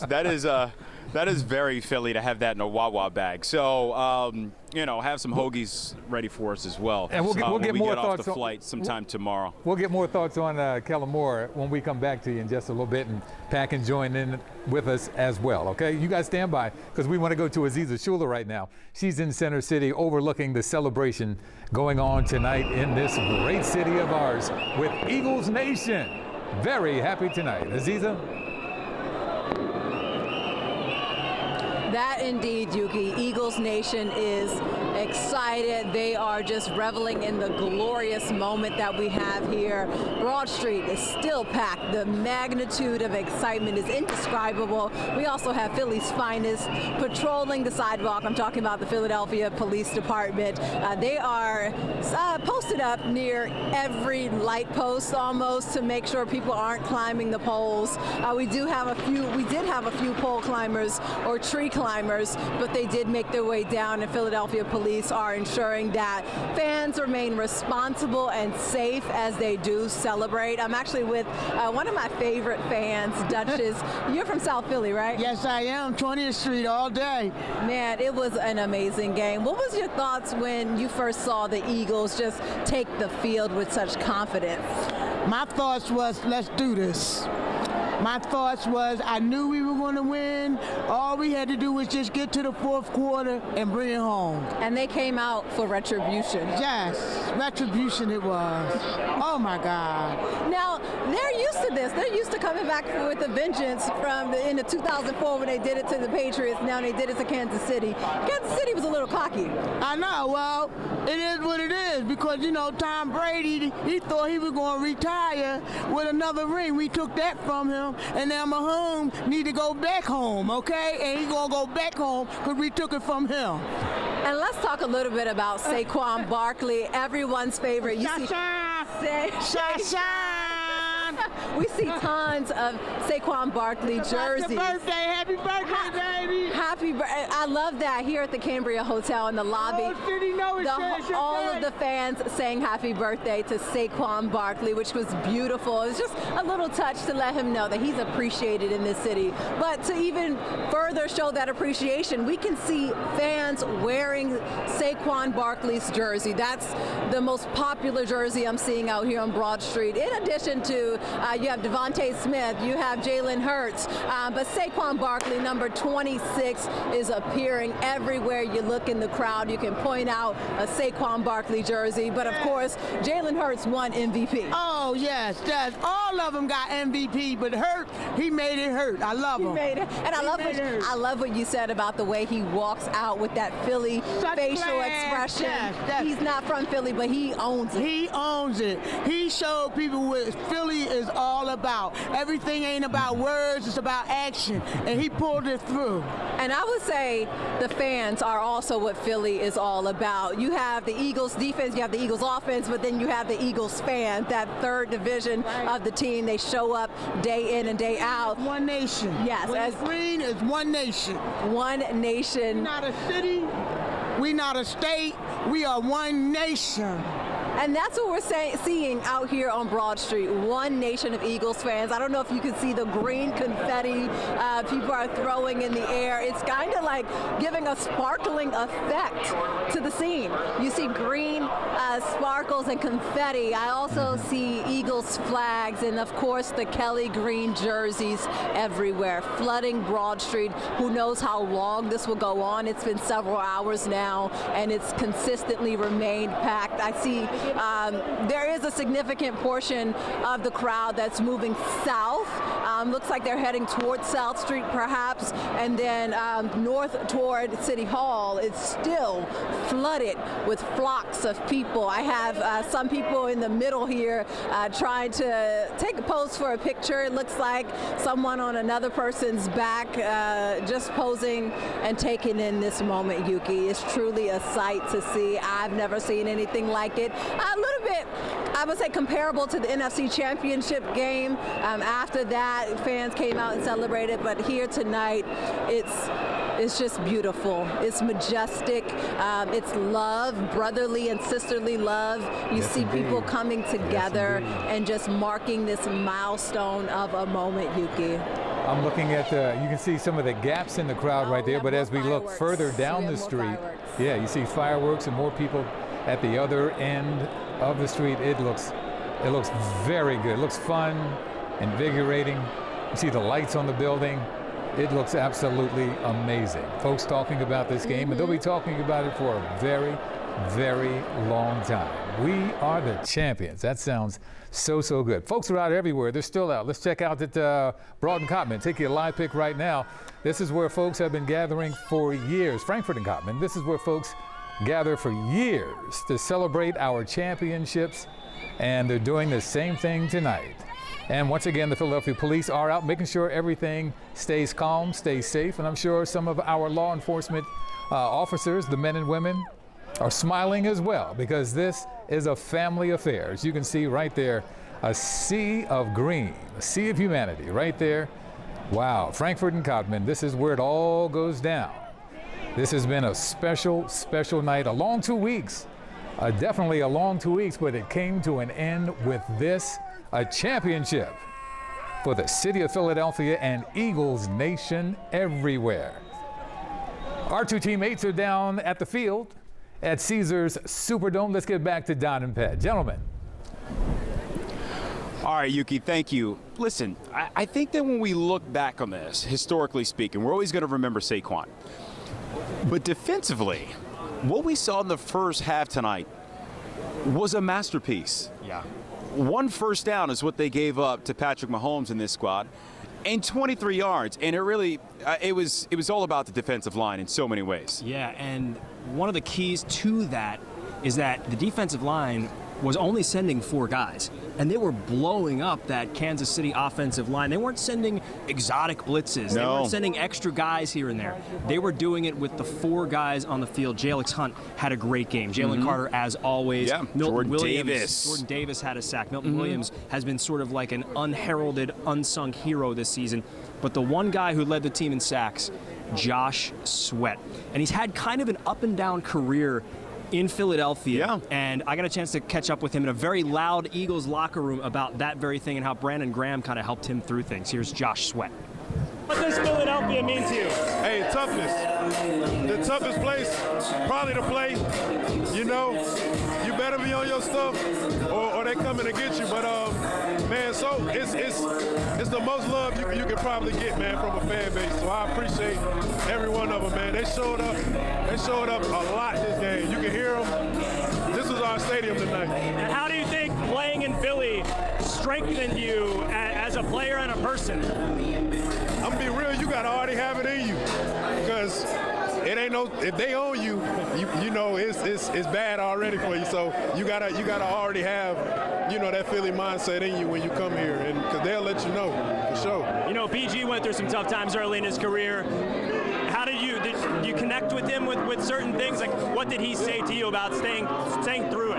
Yeah, I mean, because at a certain point we were both, you know, afraid that we weren't going to even be a part of it, you know, early on in our careers. And he just said, hey, man, I done been through it. But I'm a, you know, and he just showed me the way on how to, he just told me, don't hesitate on the field. Anything I'm doing, just make that decision and go do it. And it showed up. What do you want to say to Philly?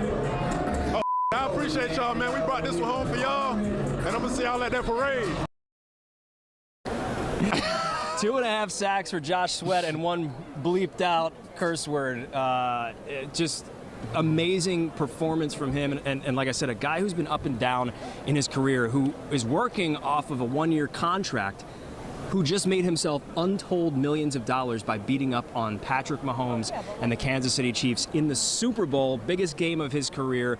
I don't know if Josh Sweat will be back, but I know he is savoring the moment there, like they all are in that locker room. Another Super Bowl championship for the Philadelphia Eagles. What a time to be alive. It's unreal. The kids in grade school, they don't know anything else but success, right? They're over here living a dream. Yeah. So we are coming to you live from New Orleans. Don Bell alongside Pat Gallen. Back to Yuki in the studio.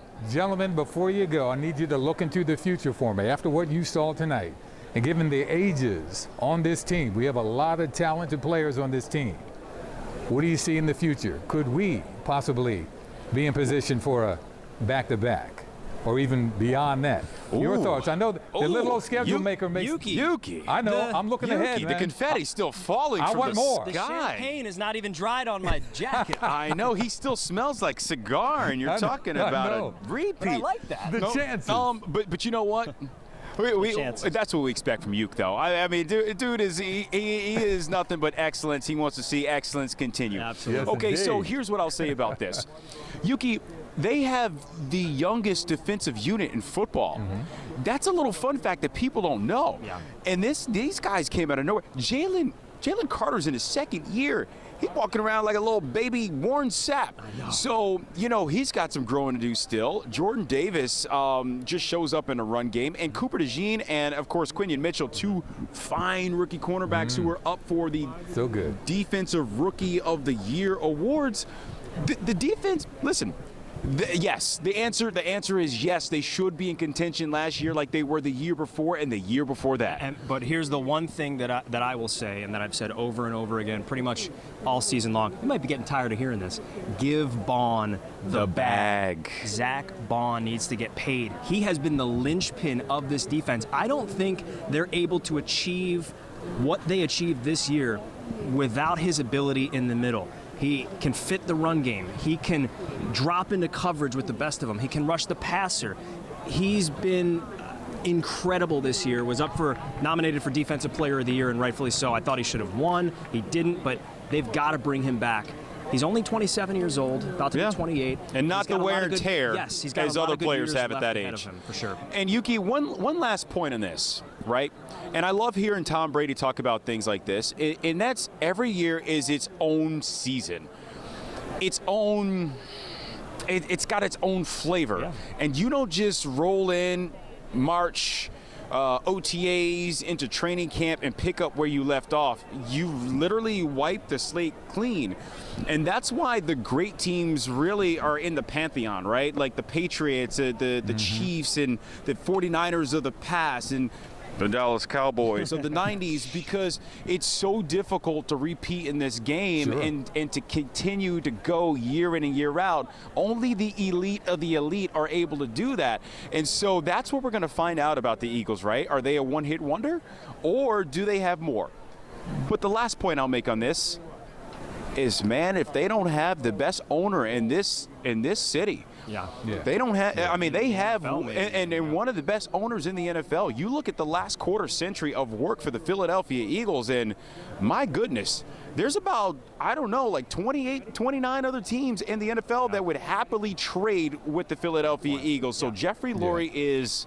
He is a giant in this industry. It's all possible for this team, and it makes it all possible. So that's the short, long answer, I guess. Also, we are continuing to get some more post-game sound, as producer Andrea tells me. Reed Blankenship. Yeah, I got a chance to talk to safety Reed Blankenship in there. Obviously quite excited about what's going on. They're ready for a party. Reed Blankenship, another sort of like unsung hero to the defense on the back end. Here's my interview with him. Reed, you having fun? How do you know it's me? Yeah, I'm having a blast. Dude, could you tell? What was it like doing what you just did to Patrick Mahomes? I mean, we kind of already knew that we were going to do that. We're confident. We trusted each other. We've been doing it all year. Shout out to Coach Vic. He probably smiled. No, I'm joking. No, you've been smiling all year. Man, I just love this group. I mean, they're my brother. Did you think it would be this kind of special year? Because look, last year didn't end the greatest. We knew we had to rebuild. We knew we had to look ourselves in the mirror, and we knew it wasn't right. I feel like we grew stronger together. Started with Seriani. He preached about being a family, being a brotherhood. We bought in. I was talking to Quinyon earlier about Vic Fangio. What is he like behind closed doors? Businessman. He loves our players. You know, he coaches hard. We love playing for him. Where's the party going to be now?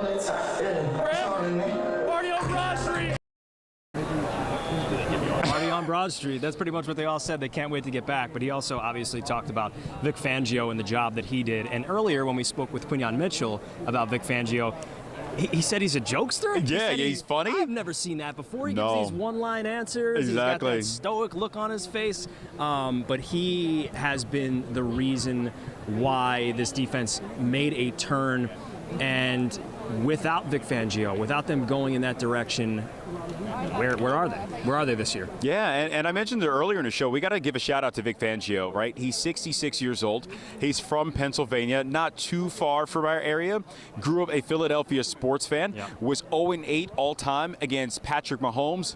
Way to get the monkey off the back. No doubt about that. You know, yeah. So in a major way, because this was an absolute, I mean, chef's kiss. But it also shouldn't be lost on Eagles fans, like how rare it is what the Birds just did, going from 26th in the NFL in defense last year to number one. And not only number one, but destroying teams, especially down the stretch, in the playoffs, here in the Super Bowl against the Kansas City Chiefs. That just does not happen. And that is a testament to Nick Reed Blankenship just said, really comes from the top.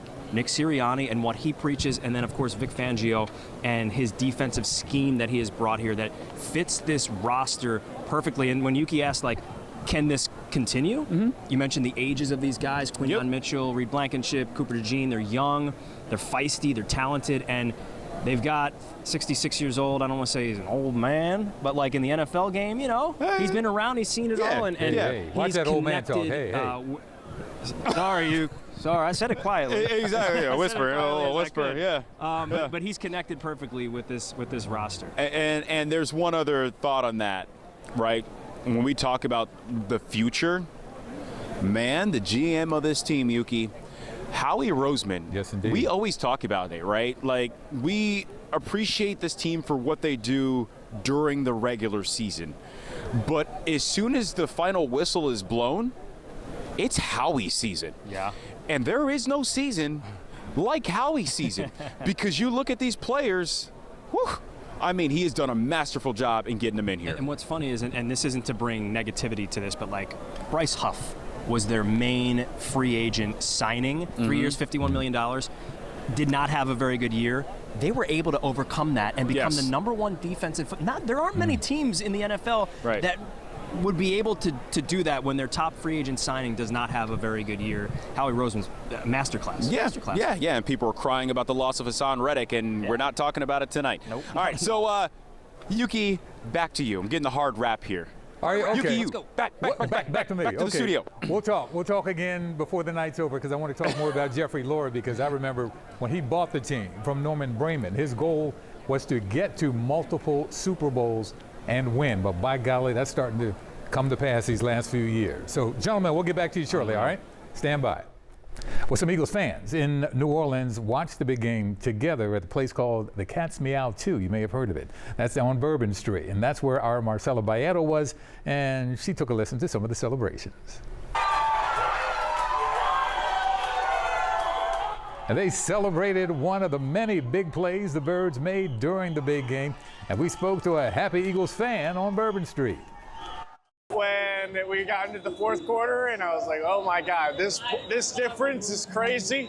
Never seen anything like it in a Super Bowl. And I was like, I feel like we got it in the bag and just kind of went from there. Many thanks to all the Eagles fans. It sounded like a home game down there tonight. We covered them all week, the last 2 weeks, at the airport. Everywhere, making their way down to Cajun country. They showed up and showed out. The result, a Super Bowl championships. Eagles fans will be celebrating throughout the night, no doubt about it. Let's check in with our Aziza Shula now. She's in Center City. Hey, Aziza. That's right, Yuki. These fans on Broad Street will continue celebrating throughout the night. It's pure bliss out here. Everyone is in a state of euphoria. The jubilance, the jubilation has just erupted on Broad Street. Fans are lighting fireworks left and right. There's one that just went off over my shoulder. As I mentioned, these fans, they're excited. This is a moment they want to remember. They're marking it with fireworks and balloons. There's a cardboard cutout of Jaylen Hurts right down under me, which is hilarious. You have, Jake, I want to pan down here to where these fans are chanting MVP in front of a Jaylen Hurts cutout. As you see, they're gathering there. We have more fireworks going up, but Yuki, this is truly a moment of appreciation. Oh, sure. I cannot say how gratifying this is enough. I am fortunate to be able to cover this and witness this with my eyes, to see the Eagles win another Super Bowl. I'm not from Philadelphia, but I can only imagine what it feels like to be a lifelong Philadelphia Eagles fan and just the emotion that comes with this moment, Yuki. It's beautiful. It's majestic. I just can't stop smiling because I'm looking at the smiles on everyone's face, the joy in their faces, the dancing. We even had, unfortunately, a few people climbing trees and climbing poles to excite the crowd. We have some confetti going in the air over to the left of me. The entire scene right now is just excited. It's jubilant. It's peaceful. Yuki, I will say it's peaceful. Everyone has been respecting the space, respecting the officers, and that's what you want to see after a major Super Bowl win like this. Hey, Aziza, can you remember almost the exact time maybe when you noticed folks were starting to come into the street and celebrate? I'm sure it was long before the game was over, but from your vantage point, when do you think they started coming out? Yeah, Yeah, people started coming out at that like almost 3-minute mark. I know the Chiefs still had an opportunity to score, but the Eagles fans, they were over the game by then. I know at halftime, fans were like, wrap it up. They were ready to bring out the Lombardi trophies themselves. So the confidence was there. It was the way the Eagles walked into the Superdome. You could tell that they meant business. Yeah. As Don and Pat mentioned, the Chiefs had this cocky nature to them, but that didn't bother or shake the fans or the players. Fans came into this knowing it was our night, that the Super Bowl belonged to Philadelphia, and all they had to do was sit tight for 4 quarters. And like I said, at that 3-minute mark, they already made their way to Broad Street. Don and Pat were talking to the Trotter family, the father and son, and they said they just wanted to play fast, play physical, play violent, and play smart. And that's exactly what they did. So much so, the smart part about it, we talked with Reed Blankenship, what Pat Gallen did.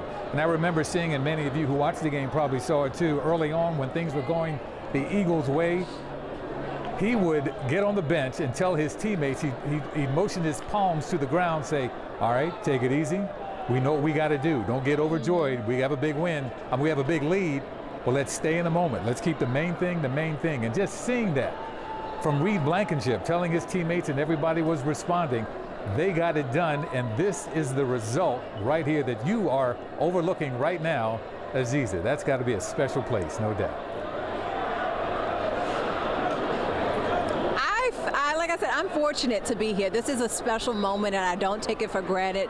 Getting to see the Eagles win this Super Bowl, but not just that, seeing the fans in pure bliss and celebration. As you said, most of the fans here at the Cambria Hotel, they kept a calm about themselves. They didn't want to get too excited, but they had that quiet confidence, knowing that by the end of this game, the Eagles will be the ones coming out as champs. A funny scene that I saw a little earlier, I saw some fans that were sitting on the barricades as if they were on the sideline benches reading Inner Excellence, a nod to A.J. Brown. I have a couple fans here waving at me. They have on their Jaylen Hurts jersey. They're so excited. It's just that atmosphere that makes you want to, when you lock eyes with someone, you want to give them a high five or just wrap your arms around them and hug them tightly, because we're all celebrating one thing, and that's Super Bowl 59. The Eagles are going down in history as the champions. Yes, they are. Yes, they are. Aziza, thank you so much. Stand by. Take a little break. Enjoy the scenery. Enjoy the view. And we will get back to you in just a little bit. Right now, we want to change locations and check in over in Mayfair and with our Eva Anderson. Eva. Hi, Yuki. Yeah, we are here at Frankfurt and Cotman, and the crowd has actually thinned a little bit. It's starting to get pretty chilly around here, but I am here with Jaylen and Sophia. They are high school girls, and you're braving the cold to be out here, huh? Yes, it's freezing outside. Freezing. But it's worth it, right? Well, what made you won the Super Bowl?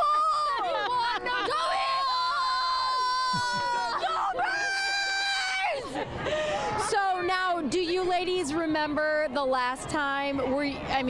You were pretty young the last time they won the Super Bowl. I remember the last time. I was outside with like pots and pans and stuff. Yes, I went to the parade last time. Oh, you did? Okay. Yes. Yeah. We went together. So where did you guys watch the game from this time? Our friend's house. Our friend Aubrey's. Aubrey Schrack. She's a great person. Love her. Shout out to your good friend Aubrey. What was the most exciting part of the game for you? Probably like the fourth quarter when we were up and it was like 0 points against the Chiefs. It was great. It was a great time. Pretty phenomenal win, right? We knew we were going to win from the start. And so how much longer do you girls think you're going to be staying out tonight? I have no idea how I'm getting home. I'm not even going to lie. Well, we have seen so much take place. We've seen confetti cannons. Frankly, I wish there were a few more of those glitter cannons, because some people have been covered in it, and I haven't gotten any glitter on me yet, which is quite regrettable. But there have been fireworks going on, people wearing Eagles costumes, and yes. All right, let's get a chant going. E-L-E-S, Eagles! Well, anything else you want to share about what was the most exciting part of the game for you, or what this means to you to have this gigantic win in your city? Yeah, just the fact they won, like, the Birds. all outside. Revenge season. We're coming back from work. Get back! Get back! I'm sorry. All right. We want to run it back, that's for sure. Eva, thank you so much. See you later. I see everybody waving. All right, Eva, thank you so much. Alicia Roberts has been with us this evening. She joins us once again from Chickies and Pete's. Alicia, how are the crowds there? Have they thinned out there as well, just a little bit? Yeah, things have certainly calmed from right after the Eagles' championship win. But take a look, a lot of fans just not wanting this night to end.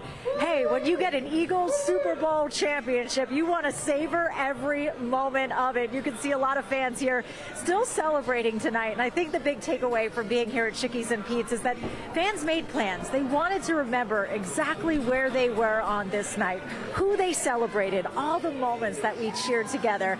There were so many Eagles chants, rally towels flying, moments of confetti and pure joy. Take a look. This was the moment the Eagles clinched that Lombardi trophy. The confetti started flying here at Chickies and Pete's, and we knew that the celebration was on and a parade needed to be planned. You could just feel the jubilation, the relief. Let's talk about it. 2 years ago, we came up short. Tonight, we were able to get that celebration, and take a listen to fans moments after the Eagles won their second Super Bowl in franchise history. I just can't believe it. They just overpowered them. They're too strong. They have the will. They have the talent. They have the skill. They have the camaraderie. They have the coach. They have the quarterback, the strength. They have the experience now. And there's just no stopping them this year. I haven't even seen one fan that was like worried about this game. Everybody said they were going to dominate them, and they did. They dominated them. Is the second time even sweeter? The second time is even sweeter, and I'll tell you why. We beat the two dynasties, you could arguably say the two greatest quarterbacks that ever did it. We beat them both in the big game. It's unbelievable. I had no question about it. We knew what was happening. You ready for a parade? Absolutely. We will be there. Yeah, these fans are going to be riding this emotional high for some time to come, and why not? And when you think about it, too, I know my phone. Listen, I was born and raised an Eagles fan. I think I could spell Eagles before I could spell my own name. There are a lot of vowels in my name. You know, you think about just all the text messages that were coming on your phone, my phone, all of our phones, just everybody wanting to be together. I think initially it was like, is this real? We were shutting out the Kansas City Chiefs. And then when the realization happened that we were actually going to make this championship happen, it was just, I love you. Can you believe this? Remember this moment. Here we go and celebrate. And that's what this is all about. You know, Eagles fans, we get a reputation all across the country. We know that. But when you think about it, this is what it was about tonight. 2,000 fans gathered here at Chickies and Pete. There was one common cause, one common celebration, and Yuki, it was real magic to see. Just the hugs, the cheers, the tears, all of it in celebration for our Birds. I agree with you 100%. And when it comes to that vibe, Alicia, that you just explained, I'm pretty sure that's one of the reasons Saquon Barkley decided to come to this team. Let's hear from Saquon tonight after the game. Here he is. That's what it's all about. You dream about these moments as a little kid, and you know, it's just amazing to have your family and friends, and especially your family, you know, been with me through it all, the ups and the downs, and here we are, world champs. And a complete team effort defensively the entire game. You had a great advantage over the defense. What was so great about the game plan as a whole? Man. Big shout out to the defense. They came out and set the tone. We don't win that game without them. And you know, offense, we came out, had a game plan. You know, we knew that the focus was going to be on the run game, and we took advantage of it. We took advantage of it in the pass game. Jaylen came out, played big, and it took a team effort. So coaches, everyone in the Eagles organization, it takes all of us. What did that Lombardi trophy look like? Man, oh man. She looked prettier in person, I tell you that. You know, you think about it, it's better in person than it is in Madden, I tell you that, playing as a kid. But it's everything you dream of, and I'm just happy to be able to, you know, hold it, give it a kiss, and, you know, be world champs. World champs. That sounds so good. Andrew Kozak joins us right now, and wow, what a game tonight. And now comes, we don't have a date for it yet. Not yet. We don't have a date for a parade. I can say the word now, parade. We don't have a date just yet. But you've been saying all week, and at the end of last week, we've having these series of storms and systems coming through. This is a heck of a week for this to happen, right? Wow. I didn't want to say anything before because you don't want to jinx it. Every time I even thought about saying it, I don't want to jinx it. But now that we're actually going to be talking about it this week, we're kind of limited on the good days, because right now the only days that we might have no precipitation would be Monday, which is tomorrow, and that's not going to happen. Okay. And Friday, and in between then we have 2, if not 3 systems to come in. Tuesday is going to be a very snowy day for South Jersey. We will get in the Philly area a little bit of snow, light snow Tuesday night, and that could give us maybe about 1 to 3 inches in the city. Wow. So it will be shovelable snow in the city, but that's going to be Tuesday night. And then we have to deal with that kind of mess on Wednesday. So Wednesday is not a great day. And then everybody's kind of thinking about Thursday. Right. Thursday's going to start out with that mess, kind of a wintry mix, changing over to rain. And since the parade is in the morning, the preps may be in danger. So if I had to pick, if it was up to me, go ahead. I think the best day of the week would be Friday, but we'll see what they say. Interesting, because I have a little bit of what they have said thus far. Okay. Nothing official yet. Okay. Nothing official, but the Eagles, we understand, have posted on X, see you Friday. So take that as you take. Yeah. Yes. Nothing official yet, but that was on X. Well, hopefully they're paying attention to the weather, because it does look like Friday would be a day that will start out. Now it's not going to be warm, it's still wintertime, but it would start off with some clouds, and gradually there'll be more sunshine, maybe by the time parade time starts. So we'll see. But again, nothing's official yet. I'm hoping that we hear ASAP, because this way that will give us a little bit of time this week to kind of prep for that and be slowed down with the preparations, just because Tuesday, Wednesday, and Thursday, those are next weather alert days. It's going to be kind of messy here in the area. Well, at least tell me this. 7 years ago, when we had the parade, I remember we were out there in front of the Art Museum. It was freezing, but the warmth from everyone's hearts and the joy, that kind of like took precedent. But it was awfully cold then. But and I looked up the temperatures. Yeah. We're going to be about 10 to 15 degrees warmer on Friday, if it is on Friday, versus where it was in 2018. So weather cooperating there. But then in Thursday's not going to be a terrible day if we could get the system out of the way. The problem is rain early in the morning for the setup for everything. But a nice night tonight, as we see here, nice for our night celebrations here in Center City and all around the tri-state area. Very nice. Wow, that looks great. Hardly no big quotes or anything, just folks having fun, having a good time.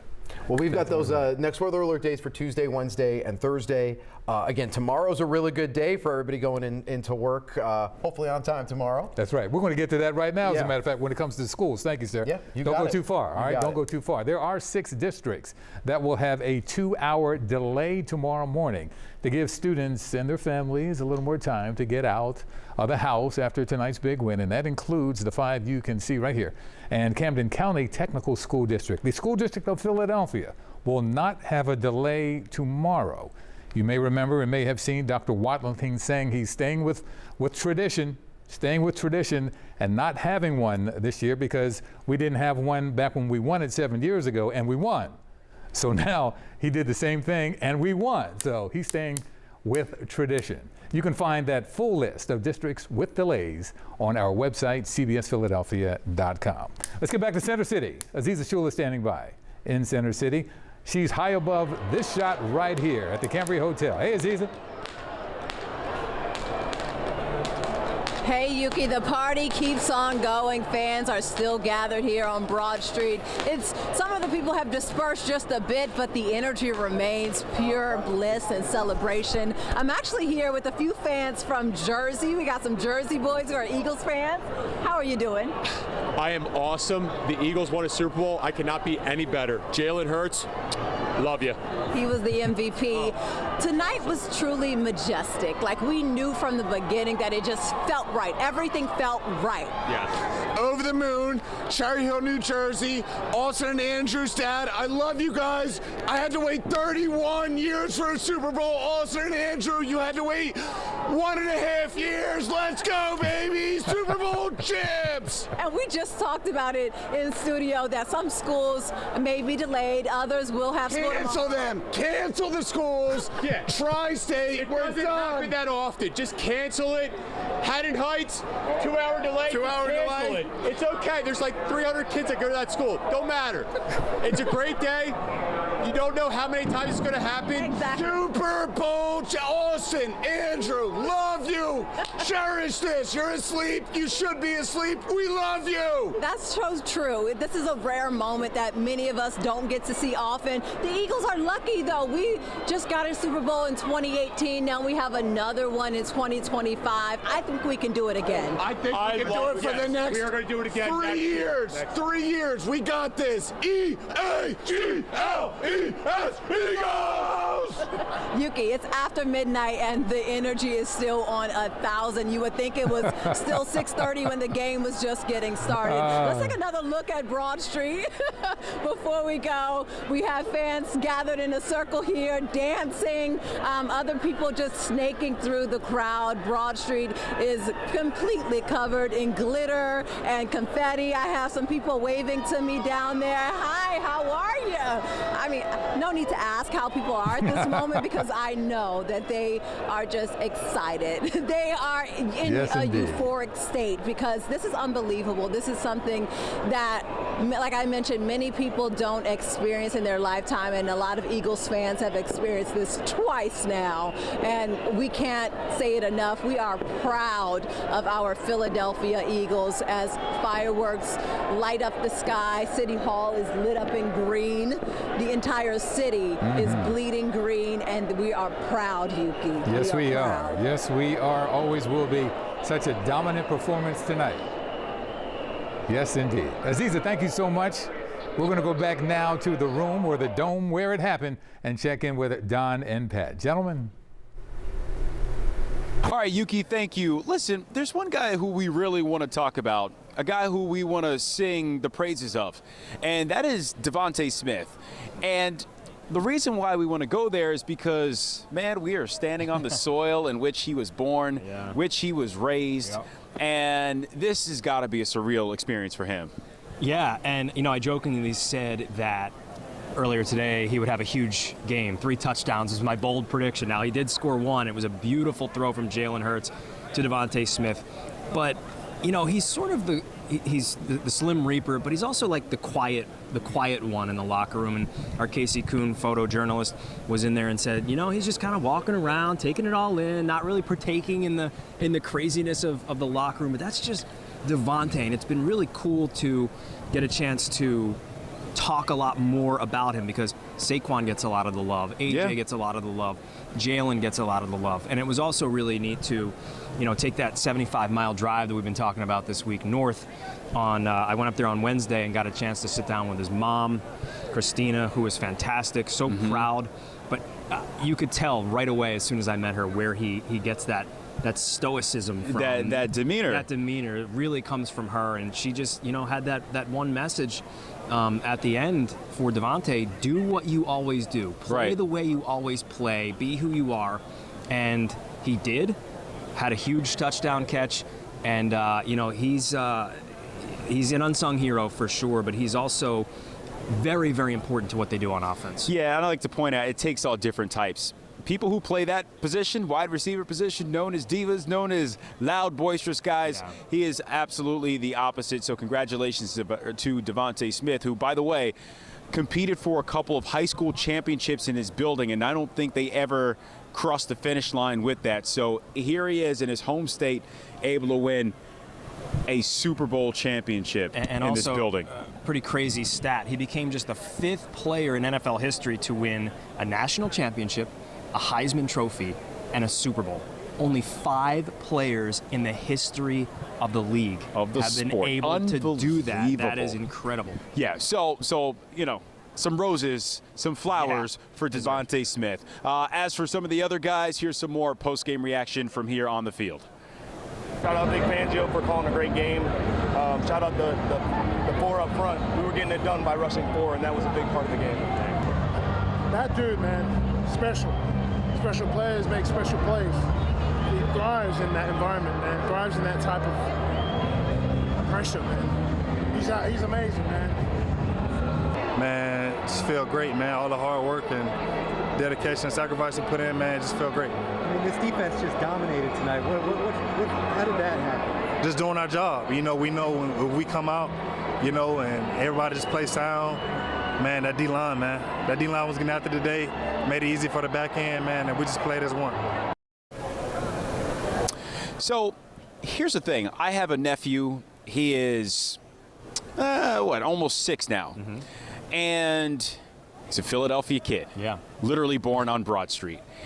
And so he's now starting to understand what football is and understand what the sport is. And he wants a Jaylen Hurts jersey. And because they're doing all types of things at school, they're eating cookies that have eagles on them. You know, the Philly thing. Yeah. And to think he's having a different experience than, say, Pat Gallen. Right? I grew up in North Jersey, been in Philadelphia for a long time, but I didn't grow up here as a child. You did. Yeah. What is this experience like for you? I will say what's pretty special is that I have my own 5-year-old son, Graham, who, by the way, drew a beautiful picture of EAGLES and then an eagle in the middle that we made into a shirt. Yes. That was overnighted and never made it. It got stuck in Dallas. We were going to wear it. It never made it. Spelled correctly? Spelled correctly. Oh, yeah. Okay, just checking. He's a beautiful speller, that Graham. Asking for a friend. He is starting to understand, you know, what it means to be a Philadelphia sports fan. That means something completely different than what I grew up with as a kid. And a lot of those teams when I was young, I loved Randall. I loved Reggie White. I loved those teams in the early 90s that wore that Kelly green, but they were also Rams. Like, they always fell short. I never got a chance to really experience what it was like to win in Philadelphia. And now that I get to do this on a professional level, it's incredible. But now I'm also getting to share it with my 5-year-old son, Graham, and soon enough, my 1-year-old son, Cooper. And that is an amazing feeling because it just feels better to win. Like, when I was a kid, you longed for that. You saw everyone else getting to celebrate. And now we're doing it here in Philly, so I can't wait till they're a little bit older and we can keep this train rolling. Yeah, and you want to talk about winning. Now there's less than a handful of guys, actual players in the city of Philadelphia who know what it's like to hoist a Super Bowl trophy, not once, but twice. Lane Johnson is one of them. I wish I had more tears, but it's one of those things that we'll definitely enjoy waking up tomorrow and celebrating tonight. But I was just so happy with how our defense played completely lights out. I feel like they put us in great positions. And, credit to KC doing a good job against our run game, but finding ways there to get it done. So, crazy season. Do you think they underestimated how much better the Eagles defense was tonight? I don't know if they underestimated, but I don't know. We got a lot of big talented guys. Coach Clint and Coach Wash do a good job of keeping those guys, at that level really all year round. One last thing you had talked about, this might be it. Yeah, I don't think so. We'll see. It's your second Super Bowl win. How does the feeling compare when you do it again? It's better now that my children were able to be there. My soon-to-be fiance, my mother, was out there, so they're seeing it. As a little bit older, so the experiences. Hopefully they can remember a little bit better than the first time. So, yeah, it's crazy. I was so happy to get it for BG. He was definitely on my mind. Him being able to play today and finishing. If he says his last game, he finished it out right. So, the one thing I find interesting about that comment is he said, "My soon-to-be fiance." So. Normally when you propose, like, it's a bit of a soon. Did he mean soon to be wife? Is that what he meant? She is the fiance. Because he said soon to be fiance is what he said. Okay, listen, it's been a long day. It's been a long day. Okay, I'm just asking. Maybe we're breaking news. Like Saquon, he proposed to his longtime girlfriend. So I'm just saying, maybe we got breaking news here on CBS. Well, back to you. I know you'll get a follow-up. We'll be waiting for that follow-up, that's for sure. Yeah. Gentlemen, thank you so much. We'll see you in a little bit. Right now, let's bring it back home and go out to Frankfurt and Cotman again. There's Eva Anderson. Hey, Eva. Hello. Well, there is no soon to be here. We are already the Super Bowl champs, and the crowd actually is dying down. Yeah. Super Bowl champs, y'all know it. Yeah, Super Bowl champs. People are still quite excited, though you can see the crowd has died down quite a bit. There is now some sort of marching band I hear off in the distance. I hear some kind of brass instrument, and there's definitely some drums going on. I can't even see it here from here, but you're having a good time tonight? Yes, indeed. Can I say a word? Well. Hey, listen, my name is Papa P. We out here at Frankfurt and Codman. You didn't know, now you know. We bleeding green. Yeah. Motherfucking Eagles just won the Super Bowl. Well, and how about you, Miss? What was it like watching the Super Bowl? Go Eagles! Fan spirit at all ages. My man, can I get a high five? Can I get a high five from you too? And how old are you? 8. What was it like watching the Super Bowl tonight with your family? Good. It was good. Good time? You're bleeding green. You're bleeding green, honey. Did you ladies have a good time tonight? Where were you watching the Super Bowl from? Cappies. Down the street, yeah. What was the favorite part of the game for you? I don't know. I think Mahomes passing the ball to us a million times. Yes. Yeah. It felt good to get some Bird Gang revenge, right? Yeah, of course.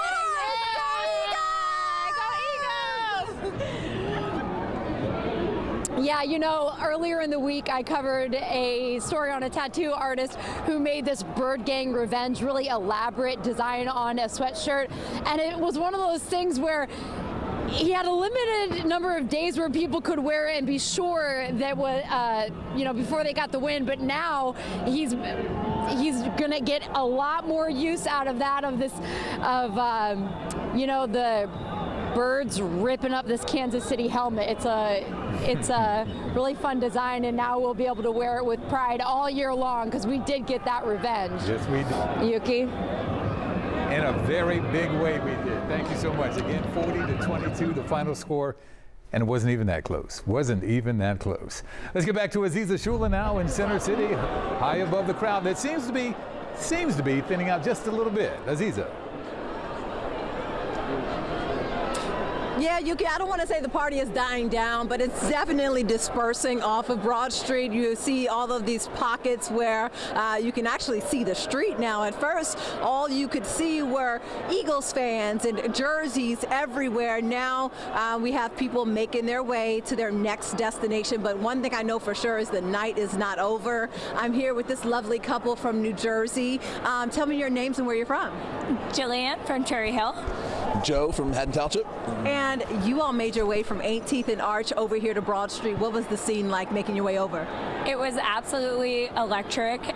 You can truly feel the embodiment of the city of brotherly love, with everyone just celebrating and cheering on their Eagles and saying "Go Birds" no matter what. It was very heightened and just really electric in the streets of Philadelphia. It was great. It was packed, but everyone was friendly, having a great time. You had the flag for a while, carrying the flag down the street. It was like the Revolutionary War, but you were going, carrying the crowd through the streets. It was a fun time for everybody. What was the oddest or just wildest thing you saw tonight?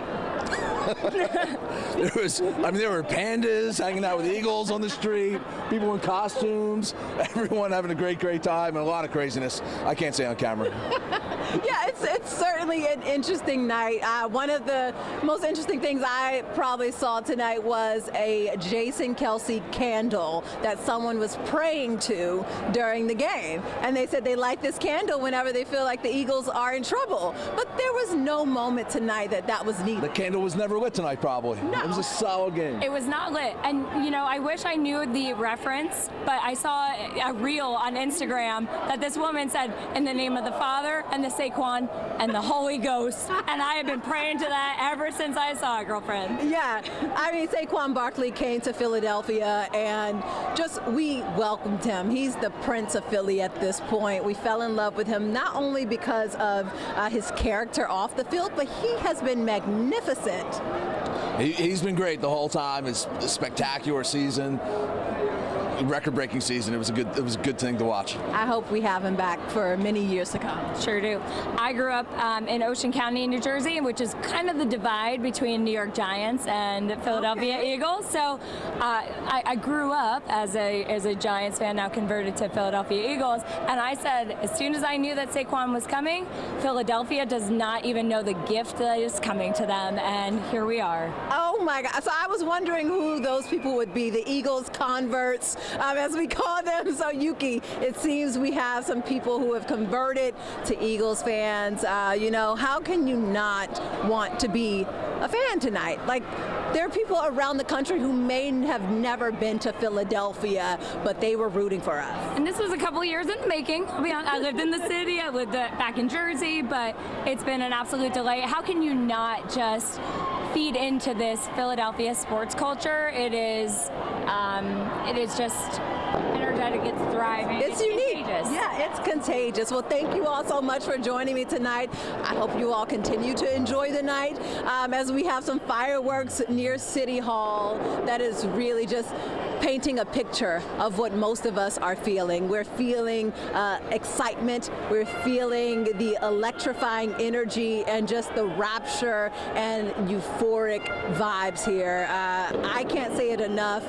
Everyone have smiles on their faces. People are dancing and enjoying this night for however long it goes. I'm sure people will be out here well into the morning, Yuki. Oh, no doubt. No doubt. Yes, can we get an Eagles chant before we go? Oh, here we E-A-G-L-E-S, Eagles!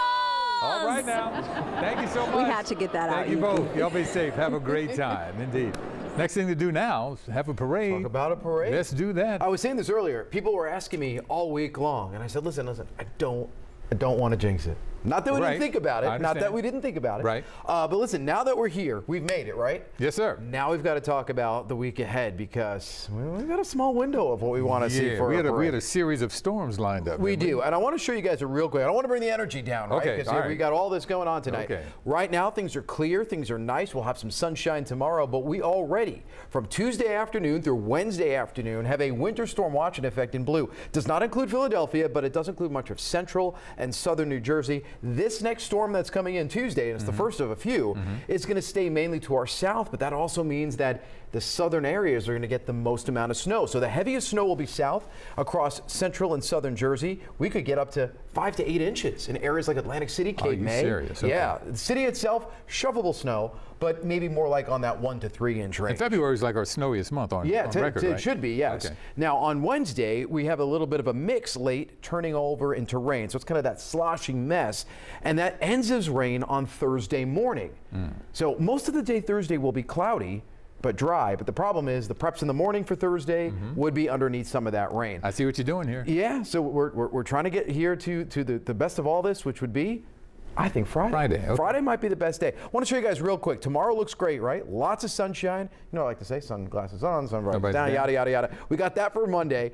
Tuesday is when we start to see the clouds increase again. So the morning hours are fine Tuesday, but watch what happens with that snow. And I'll show you by the end of the day, it stays mainly to our south, and we've got some heavier bands across southern New Jersey. Yeah, we'll have some in Philly, but it really stays prolonged across the shore and southern areas of the Garden State. We get into Wednesday, we get a bit of a break. There's the next weather maker, Wednesday evening, and that's more of kind of a slushy mess. So we have that to deal with all the way through Thursday. Tomorrow's cold in the morning, but mostly sunny skies as we head toward the afternoon. So Yuki, other than tomorrow, which is a really nice day, and it's too soon, got to get the players here first. That's right. Friday would be the best day for a parade, but you said we're hearing a couple of things. Yeah, I was going to say, you are right online right now from what we're hearing. Nothing's official yet, from what we're hearing from the Eagles and the city. And they posted on X the words, 3 simple words, see you Friday. So we'll see. Once again, not official, but that's what they're saying. It's a very right nice, now. ominous sign. You like that? Yeah, I love that. Man. Appreciate you, buddy. Thank you so much. And right now, it's probably a nice climate-controlled 72 in the Caesars Superdome. Let's get back to Don and Pat. Uh-oh, they're busy. Yes. I'm getting into their inner excellence. So it's fellas. Yeah, fellas. Sorry. Hey, Uke. Yeah. Oh, sorry. We're busy. Wait. It says here, fear of being a failure is the chief obstacle to freedom and peak performance. Yeah, and in our intense ego-driven desire to succeed, we get attached to the outcome of our goals, but we can't control them, so we become needy. Wow. Interesting. You guys Very are getting interesting. too So deep. this is what you guys are AJ getting learned. too deep. It's too late, too early in the morning to get that deep. Well, we're just trying to know what AJ knows. We're trying to learn We're and trying to train our mind for extraordinary performance and the best possible life. The best possible life. I mean, like, who's got it better than AJ Brown right now? Jim Murphy, the author of this book, maybe? Oh, that's right, because he's making all that money off of Amazon sales. Listen, AJ Brown, right? During the season at one point, he was annoyed with the passing game. Yeah. He let us in on the secret. Yep. And we were all kind of like, oh, it was like red meat, man. We were like, what's going on? Now, of course, the Eagles themselves really sparked that controversy, but Nick Sirianni and those guys found a way to right the ship. Yep. And they've been cruising ever since, and we saw AJ really perform here tonight big time. Yeah, 3 catches, 43 yards, had that touchdown catch as well. Early on, though, with that penalty, suspect, that ridiculous pass interference call that really, like, in a big game like this and with a great opponent like the Chiefs, that could have swung the momentum to them quickly. It didn't. Obviously, we know how things turned out, but AJ's been a rock for them, and I know that, like, you know, he got a lot of love, he got a lot of eyes on him because of this book. But I think it's actually important because in the past, and I think he's sort of alluded to this, that, like, he may have blown up when things didn't go his way. Right. But this helped him get through it, and in essence, helped him become a champion. And so we borrowed this book, by the way, from Colleen Wolfe from NFL Network, who is from Philadelphia, and she put a W in front there, which says winner excellence. Yes. Yeah. Speaking of winner, let's hear from AJ Brown. It sounds amazing. It sounds amazing to have to put Super Bowl champion before my name. all those years of hard work, and you're here, and you touch it in the Super Bowl, you win the Super Bowl. All that hard work pays off. Yeah, most definitely. A lot of long nights, a lot of early mornings, and a lot of sacrifices, and a lot of hard work. Hard work, and countless faith and belief, and pushing past injuries, and just for this moment. Hey, can you talk about the way the game that Jaylen played today? He played incredible. He did amazing. I know I'm throwing adjectives at you, but he played really well, and he was poised the whole game. He's in control, and he made checks, and he threw dimes, and he just gave us opportunities. And when we were covered a little bit, and he took off running. He used his legs. So. AJ, what was the difference tonight between this game 2 years ago? I don't know. We won. With the momentum, was there a moment of like, hey, are they gonna score? Yeah. The talk was just stay locked in, stay poised. This is Pat Mahomes we're dealing with, and be ready. Be ready for him to answer, and just keep going. What does he say about your nucleus in the offensive line? Hurts, Saquon Barkley, you, Devonte Smith, a really solid all-around offense. That is bothered as well. I think it was a team effort. It was a team effort today. I know we have a lot of popular pieces on offense, but it was a team effort, and defense played unbelievable. We didn't really have to do too much because defense were playing lights out. All right, so once again, AJ Brown and his inner excellence. And I have a question before we throw it back to Yuki. Yuki, this bag here is filled with confetti, and a lot of it from right here on the field. I mean, what do you think the street value of this bag might be here? It is filled. You know what? Right here. And now, you going to carry With that on, or are you going confetti. to put it in your suitcase when you get back? You gonna carry it on? It's so thick, I might have to check it. I don't think we're going to disclose. I don't think we're going to disclose where we're going to put it, Yuki. I see what you're. I'm picking up what you're putting down there. Maybe we'll take it to the championship parade. Yeah. See what we can get. Yeah, for Yes, sure. indeed. Back to you. We got some for you. We got some for you. I was going to say, don't forget me now. You guys hooked me up 7 years ago. I'm expecting the same. Great job, gentlemen. Thank you so much. Safe travels, all right? Safe travels. Appreciate you big time. Back home now, here's a scene from Broad Street, and as you might be able to see here, police are starting to let folks know, hey, it's time to go home. What's that old saying? You don't have to go home, but you can't stay here. Things are starting to clear out just a little bit. The party is over in this location, but a lot of people will be going to a number of places, I'm sure, whether it's their homes, any establishments that might be open. But the police department is on the scene. They are lined up there with their motorcycles, slowly going down the street, letting people know, probably with megaphones and their own voices, that it is time to go home. The party, for now, is over in this location anyway. And folks seem to be agreeing with it. You see a little car movement in the back there. So slowly but surely, things will be getting back to normal, and our outstanding streets crew will do what they do best. They'll probably start moments after it's cleared out and go through the morning to get Broad Street and surrounding areas looking clean and sharp once again. But as the line of police officers on their motorbikes continue to form, things are starting to break up a little bit in Center City. Can you see that from your vantage point, Aziza? Yes, Yuki, Broad Street is beginning to clear out. We just saw a police vehicle slowly make its way north on Broad Street, and telling the crowd to move out of the way and clear the area. There is also a crew of police officers on bikes that are following this police car, and they're trying to really focus in on this area just north of us near Walnut Street, where there is still a significant crowd there. We see a flock of people who have gathered just, I would say, just immediate south of City Hall. So we can't see what's north of City Hall, and I assume that there are still people there. But a lot of these folks are making their way south on Broad Street, walking down, and I assume, as you said, Yuki, they don't have to go home, but they got to get off of Broad Street. Fans are following suit. They are being respectful. They are following the orders of our Philadelphia police officers. But I will say, though, 2 weeks ago during the NFC Championship win, the streets department cleared out the streets very fast. I would say in a matter of an hour, the streets were completely cleaned. We are getting orders from police officers to clear the area. We have officers posted up almost at every street along Broad Street. You see fans moving south just past Locust at this point. Some of them are gathered here right in front of us. I don't know if they're waiting a little bit to clear the area or getting their last bit of celebration out before they make their way home or on to their next location. I have a few people here dancing. But what we're seeing right now is the party coming to an end, Yuki. Unfortunately, we don't want it to be, but all good things must come to the end, and we still have a parade to look forward to, hopefully on Friday, Yuki.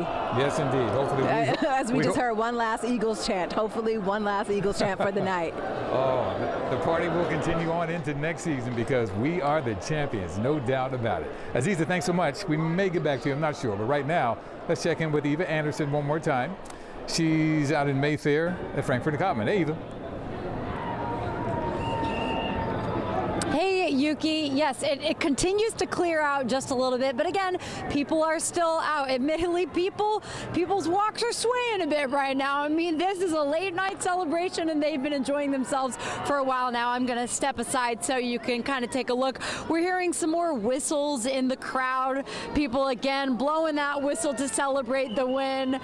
Fireworks are coming out from the crowd. A lot of excited women over here. And in fact, oh, you got the whistle. Yes.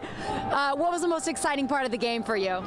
Us making all them touchdowns and the Chiefs not doing anything. It was pretty exciting. Yes. So speaking of people who had whistles on earlier, we spoke to one woman who said she was watching this whole Super Bowl win in memory of her father. Take a listen. I've been a Birds fan all my life, and I want to say this whistle is my father's whistle, who passed away in 2006. Was he an Eagles fan as well? He was an Eagles fan. He never saw a Super Bowl. So we won the other Super Bowl. We put a T-shirt on his cemetery headstone. And guess what? We about to put another T-shirt on his cemetery headstone because we did it. This for my dad. That is just so lovely to see that she was raised on the Eagles with her family, and now ultimately this win is very meaningful for her father and her family, and about her father who has passed on.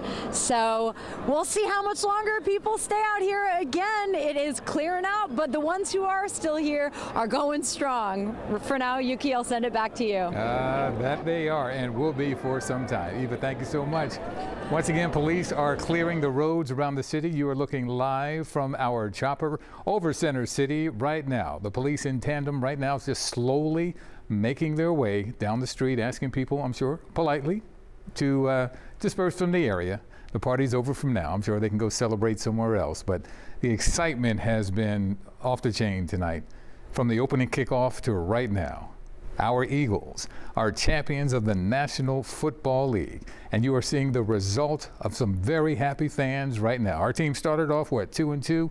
There were some questions here and there about what the coach was doing, were they going to get used to the offensive coordinator, the defensive coordinator, but it all came together.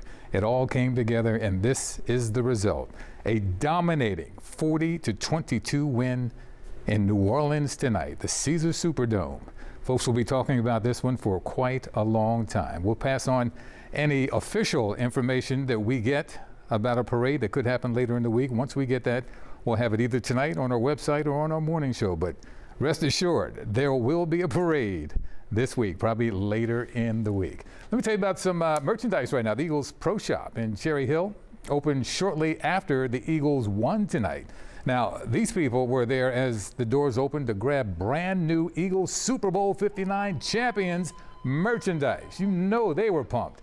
Fans we spoke with were, of course, super excited about that Eagles blowout victory.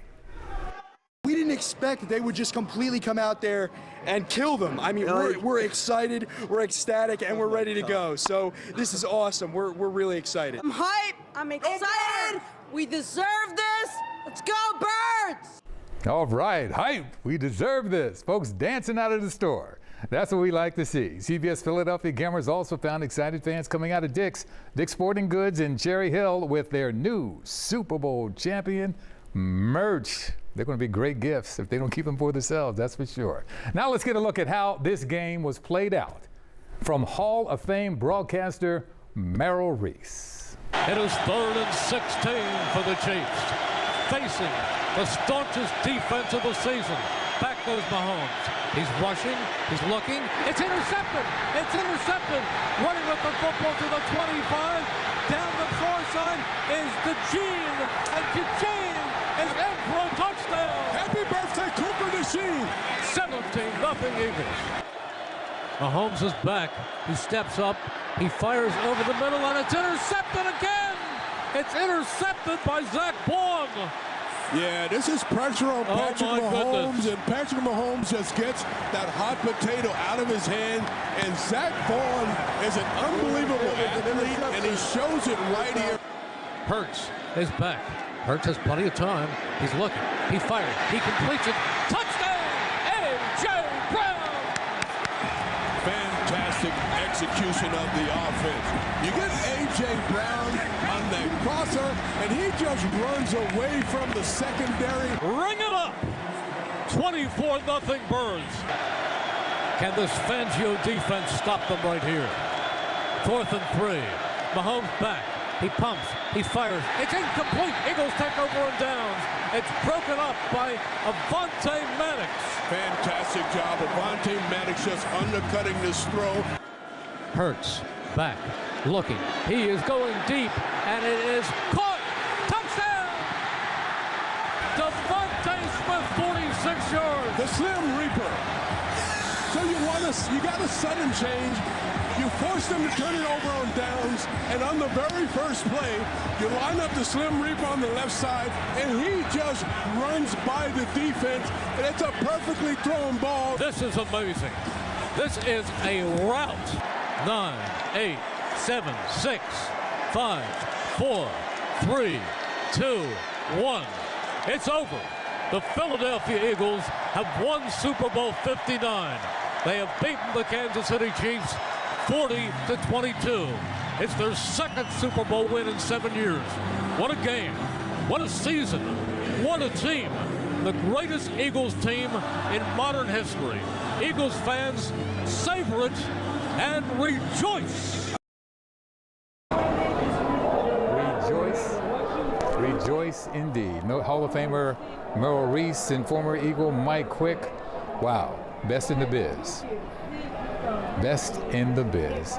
Now you're looking at the police officers, once again in Center City, in tight tandem, slowly walking forward, asking people to just, 1, get out of their way, and 2, it's time to leave the streets and clear the streets so the street crews can do what they do best and get Broad Street back together for the morning and for morning activity, the morning rush. But it is closing up now. As we take a wide shot, looking back, let's go back even further. Yeah, they're doing a great job. That place, what you're looking at right now, Broad Street, was packed just about an hour ago. But now, the police have moved everyone off, and folks are being compliant. Folks are being compliant and going their way. But still, very happy about tonight's dominant win. It all happened at the Superdome in Louisiana. And that's where Don and Pat are right now. Gentlemen.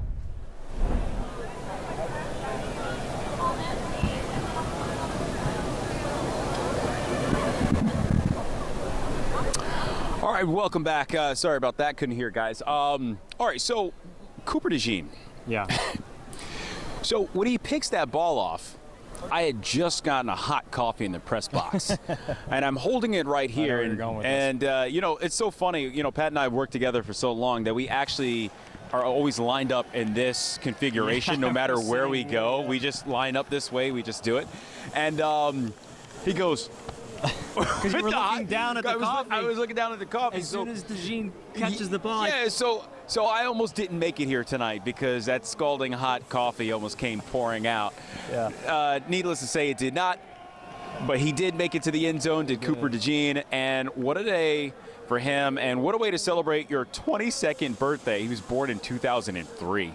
It's unfair, isn't it? I was saying this earlier, like when I was 22 years old, I was definitely like at a party at Westchester or something. Yeah. And, like, you know, you got a Super Bowl champion here on his birthday. Also, Saquon's birthday. 28. What a way to celebrate. But Cooper DeJean, you could point to a time in the season where the switch was kind of flipped, and it has to do with him. They're 2-2, going into the bye. At that time, he's still getting acclimated to the defense because he was behind in training camp dealing with an injury. Mm-hmm. They insert him into the starting lineup, and it immediately changes things. It opens so many things up creatively for the defense. He's a nickel corner. He is much better than the third corner should be for a lot of different teams. Agreed. He's a starter. He's a starter. Well, he is starting, but you know what I mean, on the outside. Sure.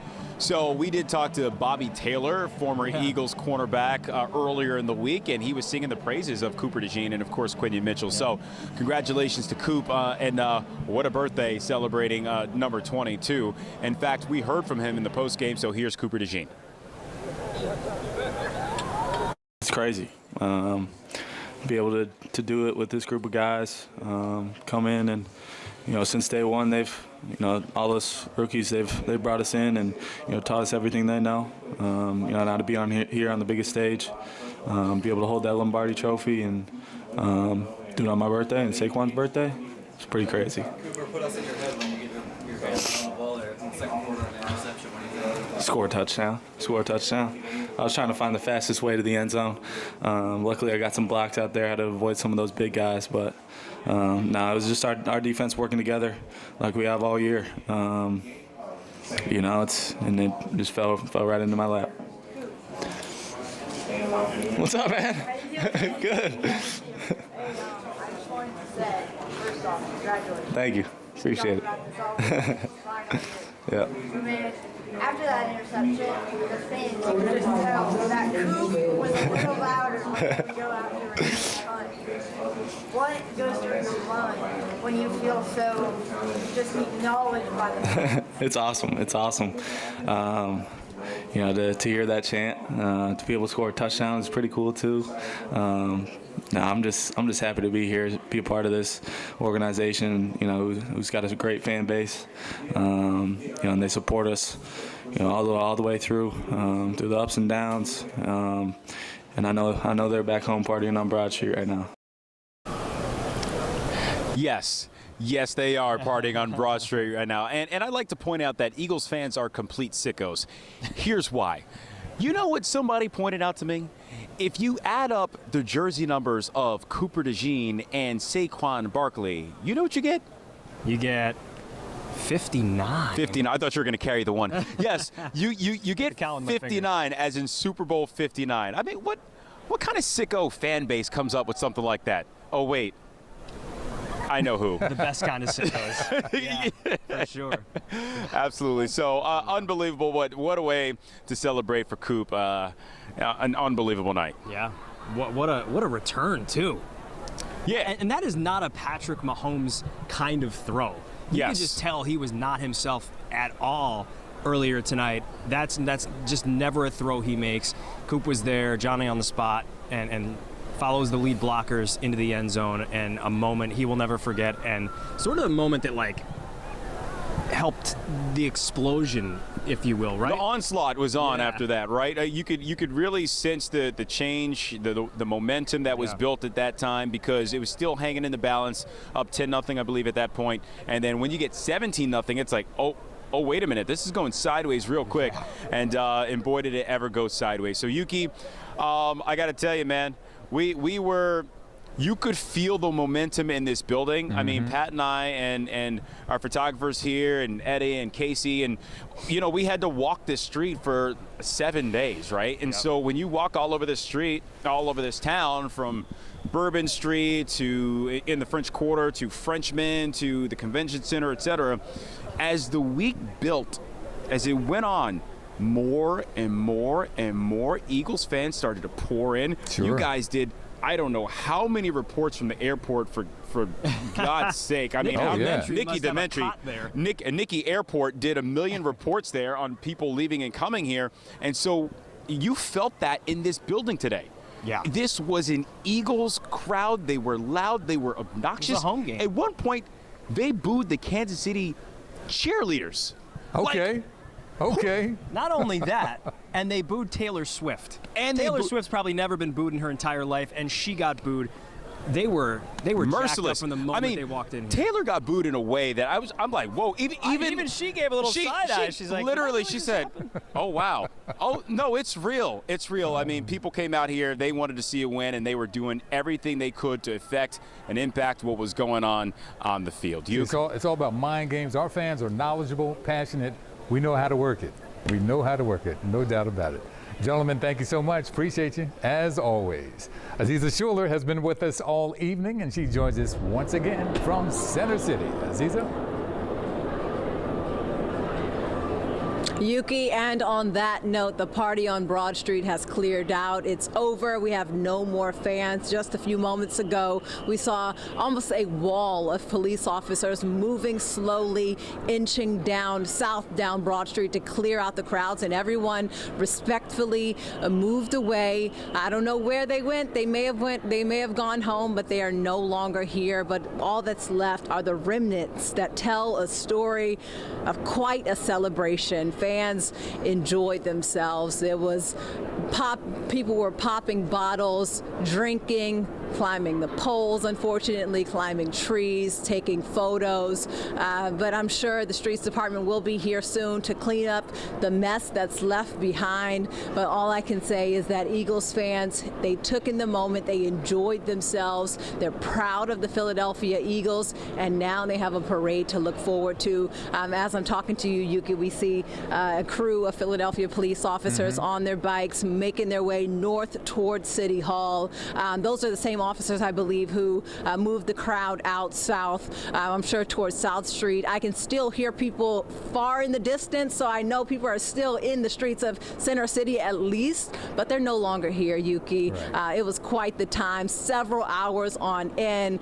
As I mentioned earlier in the broadcast, it was about at that 3-minute mark in the game in the fourth quarter when fans began to flood Broad Street, and now that went on for several hours, I would say 4 to 5 hours, if you will, and surprisingly, it's all done. It's all done, and we still have that lingering feeling of jubilation, even though the crowd is gone, but you can still feel the spirit of the fans. And water cooler talk and talk around the hallways in class tomorrow will be all about the Eagles. It's all going to start again. And we just saw a parade, if you will, of law enforcement leaving the area as well. So things are coming to a close right now. Aziza and your crew, thank you so much. We appreciate you so much.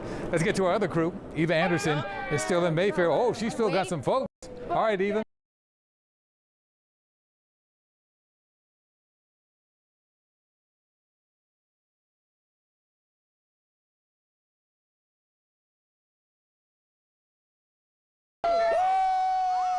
You got a really nice jersey, my man. Thank you very much. Eagles, baby, all day. We working it back next year. So you invested in that before they even. I did. I knew what was happening. I said from the very beginning, for the last 2 weeks, we're gonna win by at least 10 points.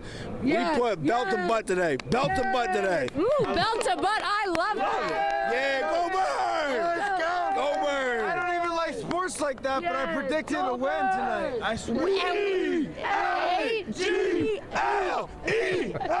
Eagles! Let's go Birds! Let's go Birds indeed. As you can tell, the party's still here. Now, again, all night.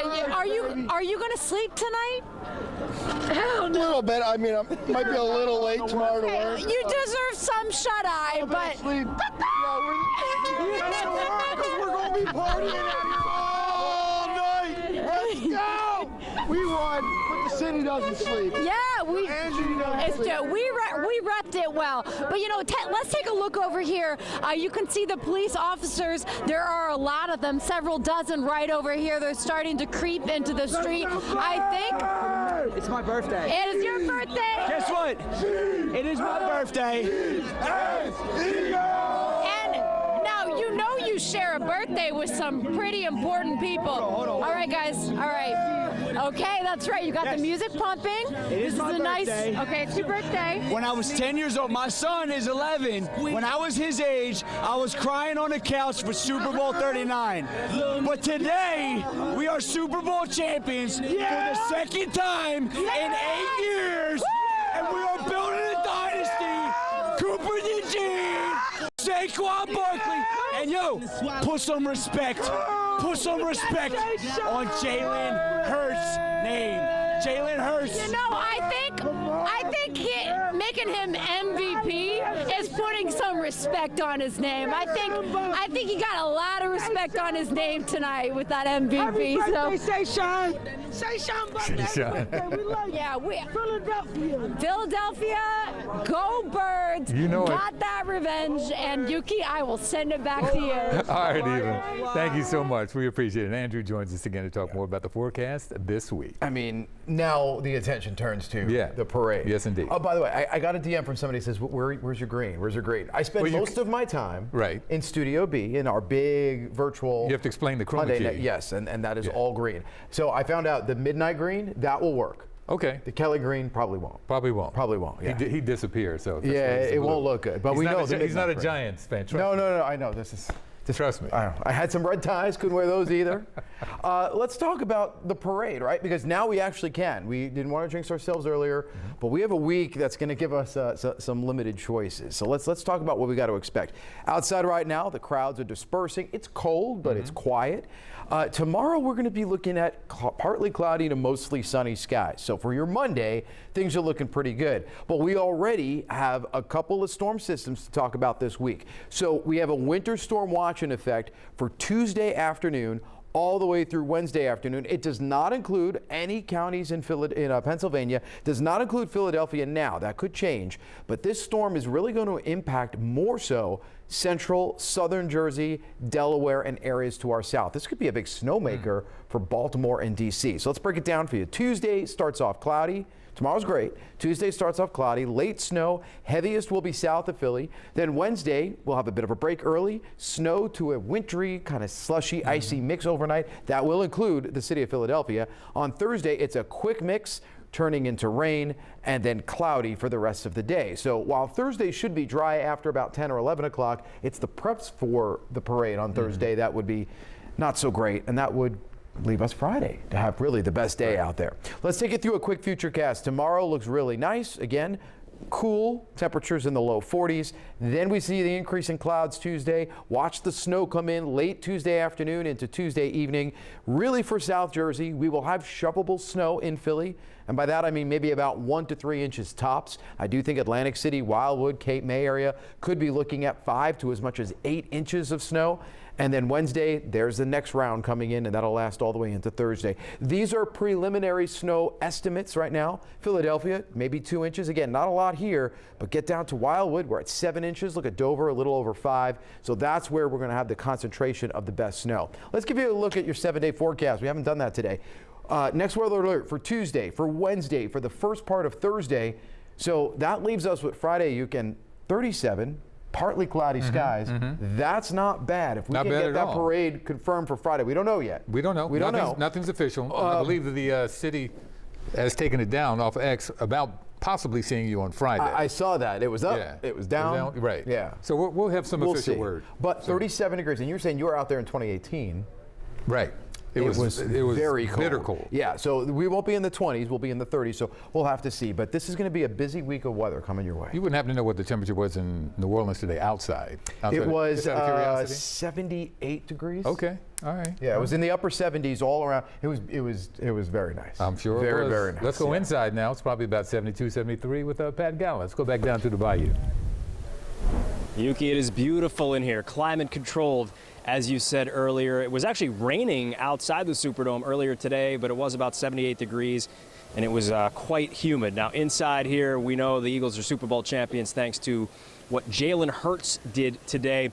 His numbers, 17 of 22, 221 yards, and 2 scores through the air. Had that 1 pick, not Jaylen-like, but he also led the Eagles in rushing, 72 yards on the ground, and 1 touchdown. Here is Jaylen Hurts postgame. It definitely took a team effort, took a group effort, and only thing I can think about is all the effort, all the work that was put in over the course of time. And I think we had a focused group out there. You know, offense was able to score points, to take advantage of opportunities, you know, just enough to put points on the board, and then defense played their ass off. They played how they played all year. You know, and I truly believe offense wins games, but defense wins championships, and how that defense has been able to play. It's a great testament to them. Jaylen, how did it feel when the confetti fell to win your 2nd Super Bowl? Should be 2nd.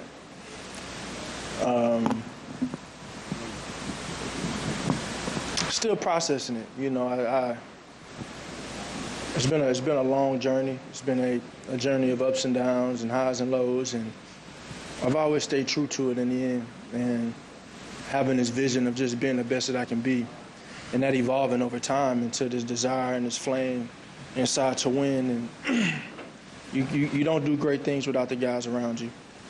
So the effort, the work, always leaning on that, trusting in that, and trusting the process, and staying the course, and sticking to the script.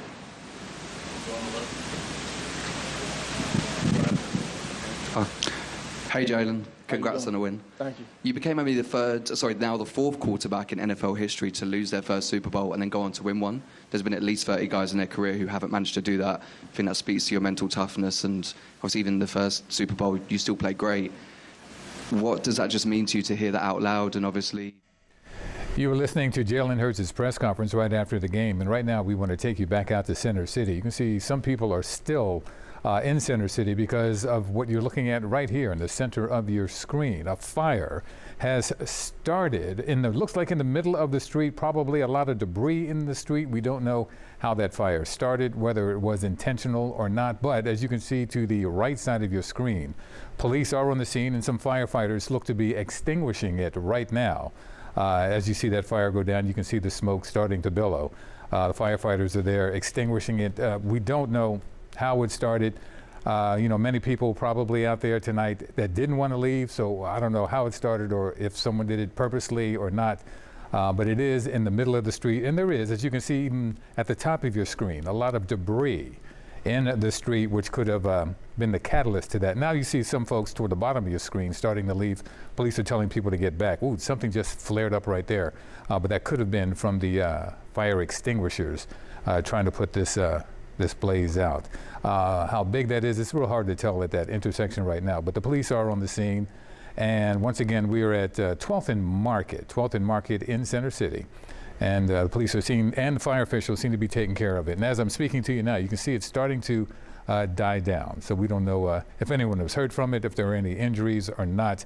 But the police seem to be, you see them there in their yellow jackets, some are on bicycles, some are on their bicycles, but they seem to have the situation under control, and the fire department seems to be getting that fire under control. You can see the white smoke, and usually white smoke is a sign that it is starting to go down a little bit, but you can still see the orange flames right there in the middle left of your screen, as a lot of people are still standing around watching this situation when they have been asked to please get away from the area, please go home or go wherever you basically came from, but you just can't stay here in this area. So once again, we don't know how it started. We're going to go to Aziza right now, but we're going to keep an eye on this to make sure it doesn't. Aziza, we're going to Aziza Alicia Roberts right now. I'm sorry, but we're going to keep an eye on that situation and get the latest from there. But Alicia, let's go to you right now. Good evening. Good morning. Yeah. Good morning, good evening. Yeah, the celebration continues here. Let me step aside because we've got a bunch of fans. Sorry, just got startled on over my shoulder here for a second. We've got a bunch of fans still gathering here. We're along 13th and Broad Street. You can see them congregating on top of one of the trash trucks that are here to block off the streets. Police are keeping their distance. They have the barricades up. They're monitoring the situation, but they are letting this crowd gather now. There's probably at least a dozen people climbing on top of that trash truck. Some more heading up there right now. Obviously, this is very illegal, and the cops are warning everyone to kind of stay back, keep their distance, and if they want to continue to celebrate safely. But you can still see probably a crowd of about 100 out here right now. Again, we're along 13th here off Broad Street. Broad Street itself is clear. I'm looking at that right now. Police have that barricaded off. Some of the folks that are still out here celebrating have kind of started to congregate on some of these secondary streets where you have the bars that are still open right now. It's peaceful on top of this trash truck right now, but you can kind of see that crowd getting chippy at times as we were walking a couple blocks to get to where we are now. So that's the scene here right now. Again, police officers are out. Philadelphia police have this area barricaded off. There's a heavy police presence here, and actually some of the officers that were stationed along Broad Street now are starting to walk up this way here as this crowd continues to gather right now. Here along 13th Street, just off of Broad, and you can see officers talking with some of the people that are out here trying to urge this crowd to disperse a bit right now as they're making their way, still continuing to climb up this trash truck here. Again, now some of these officers starting to move into the crowd. We're going to monitor the situation here. Again, the hope for tonight is that on such a celebratory night, Yuki, that those who would come out would continue to celebrate safely as we get into these late hours now. Some of those officers starting to move in to disperse this crowd here. So Philadelphia police trying to keep everything very peaceful and very safe for all of those Eagles fans that are out here celebrating tonight. Again, we're here along 13th and Broad Street, and now in the middle of all this, there's an Eagles chant that we can hear off to the distance here. So again, those trash trucks are out. By the way, traffic around the area is just snarled right now too. There's so much congestion trying to make your way to and around Broad Street. Very difficult to do at this hour here with still a lot of people out tonight celebrating this Eagles Super Bowl championship.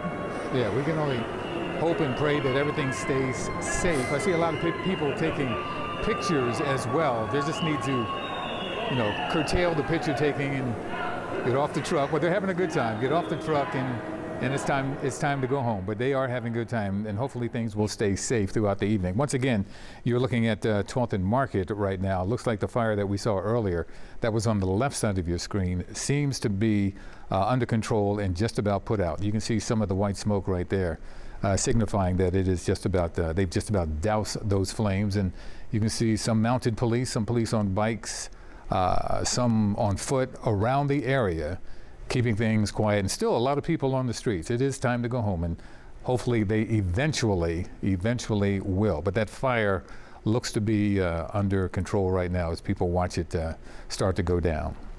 And we're going to continue to watch it, but we're going to go back down south right now, back to the Dome before we close out our broadcast and bring in Don and Pat. Gentlemen? Yuki, thank you. Listen, I've been thinking about this the Super Bowl win as we were sitting here watching that coverage. And one of the things that Jaylen Hurts said, and multiple guys have echoed, is it's going to take all of us. Mm-hmm. And it sounds like such a cliche when you talk about sports. It's going to take all of us. Okay, sure, right? Because they're so good at pumping out the cliche machine. Yeah, right. But Jahan Dotson tonight really was part of setting the tone early in this game. And some people at home, maybe more casual fans, are like, well, who's that? Yeah. Well, he's the third wide receiver on this team, and Howie Roseman made a trade for him early in the year and to add some depth. Yep. Right? Former Penn State guy, was a high draft choice. Mm-hmm. Came here, didn't have much of an impact, but he had 2 catches tonight. And I know that sounds like not a big deal, but he had 2 catches in a meaningful game for the first time since September. Yeah. And it just goes to show you that when they put this game plan together, they literally put everybody in the mix, including Johnny Wilson had a catch attempt. He dropped it. Yeah. But what I'm saying is, like, they included everybody. Yep. Gainwell was out there for a few series. Like, it really does take your 52-man roster to make things like this happen. Mekhi Becton, starting right guard, he got hurt in this game, so he had to come out. So now you got to back up in at that spot. And they just kept ticking.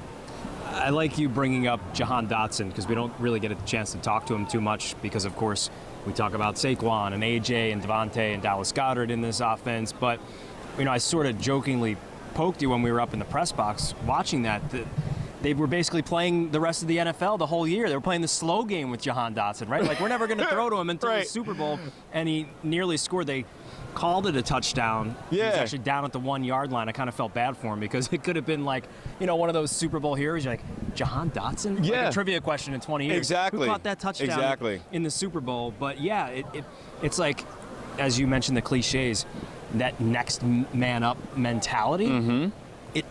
For this team, it could be a Jahan Dotson on any given Sunday. It could be Grant Calcaterra, who filled in admirably when Dallas Goedert went down at various points of the season, and he had to fill in as the number 1 tight end, and they still didn't miss a beat. So, yeah, they are kind of like corny cliches, but with this team, it's been absolutely true that no matter who has gone down, they have not missed a beat. And that is the sign of a true champion. Yeah.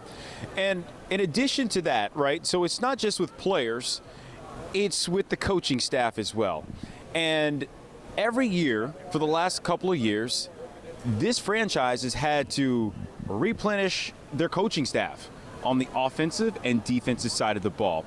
The last round is because of their own doing. They didn't quite get the right guys in those positions. So they had to go out and they had to wipe the slate. They had to wipe the slate clean. Yeah. And that's what they did. And now you get Kellen Moore, who is the offensive coordinator here. And he's here for 1 year. He's successful formerly with the Cowboys, did a great job down in Dallas. Yeah. Not as well in San Diego. I say San Diego. With the LA Chargers. And it looks like, this has not been confirmed, these all speculation, but it appears that he will stay here in New Orleans. He may be the next head coach of the New Orleans Saints. And, I know as media members, as fans, and people don't like to see the revolving door. Right.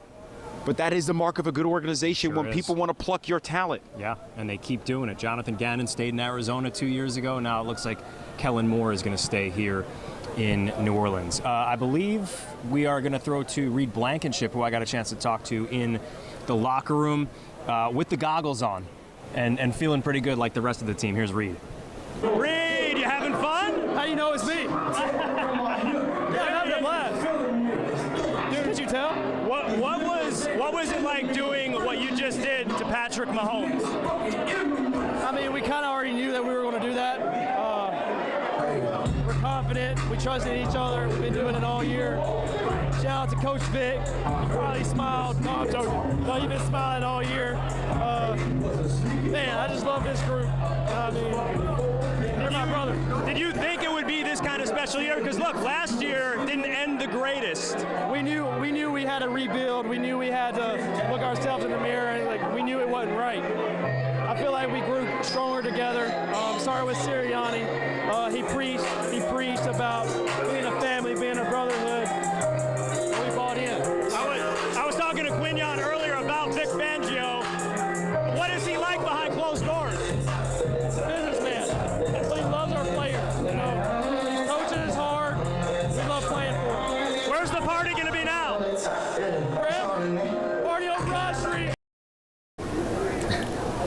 Party on Broad Street! That's what they basically all were saying. They can't wait to get back to Philly and party with, I don't know, maybe like 1 million of their closest friends, yeah. Can't wait for that to happen. But Reed's awesome, and again, sort of slides under the radar with the bigger names on the defensive side of the football, but has been an integral part. And when you have to build a defense, you have to hit in free agency, you have to hit in the draft, but Reed Blankenship came out of nowhere. Yeah. And he's on a really cheap contract, and you need guys like that you can plug in. And they all kind of said this, you know, Quinyon Mitchell and Cooper DeJean, really all of them over the past year or so. Is like Vic Fangio is teaching us how to play. No doubt about it. Okay, so we've been on the air for, God, how long have we been on the air? 3 hours? 12:27 local. So it's been a minute. Well, really, it feels like the whole day. Oh, almost 3.5, almost 4 hours. Okay, so I want to take this moment, because we've talked about the Eagles roster all night, as we should. Yeah. I want to take this moment to wax poetic about our staff and about our roster. Mm-hmm. So obviously, you know, you see Pat, you see Yuki, you see all the cats in front of the camera, but I want to wax poetic about the people behind it, our producers. I mean, I'm looking at photographer Casey, who is worn out. I mean, the man is literally sitting in the end zone on the floor, shooting the game. I'm looking at Ed, who is behind the camera. I'm looking at Andy, Paul Posniak back at the station. There's Saul Stokes, Andrew Greth. I'm running down names. There's Becca King, screaming in our ears. Rap! Andrea. I want to just shout out the entire staff. If I didn't mention names, I feel awful. Who else?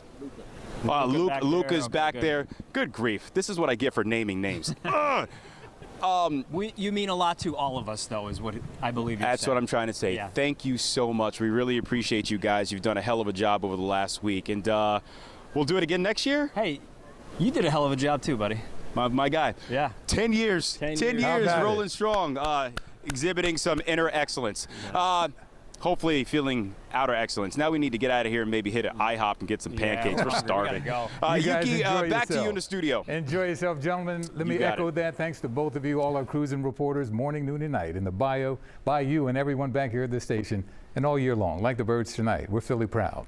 It's an honor to work with everyone here. Go Birds. Thank you, family. Safe travel home to everyone as well. Our coverage of Super Bowl 59 continues on our website, and our morning team is back in about 2.5 hours at 4 a.m. It's been an incredible night and season. The Philadelphia Eagles, after a dominating performance, are Super Bowl champions. Pennsylvania, Delaware, New Jersey, we'll solve. E-A-G-L-E-S, Eagles. We'll see you later. Good night.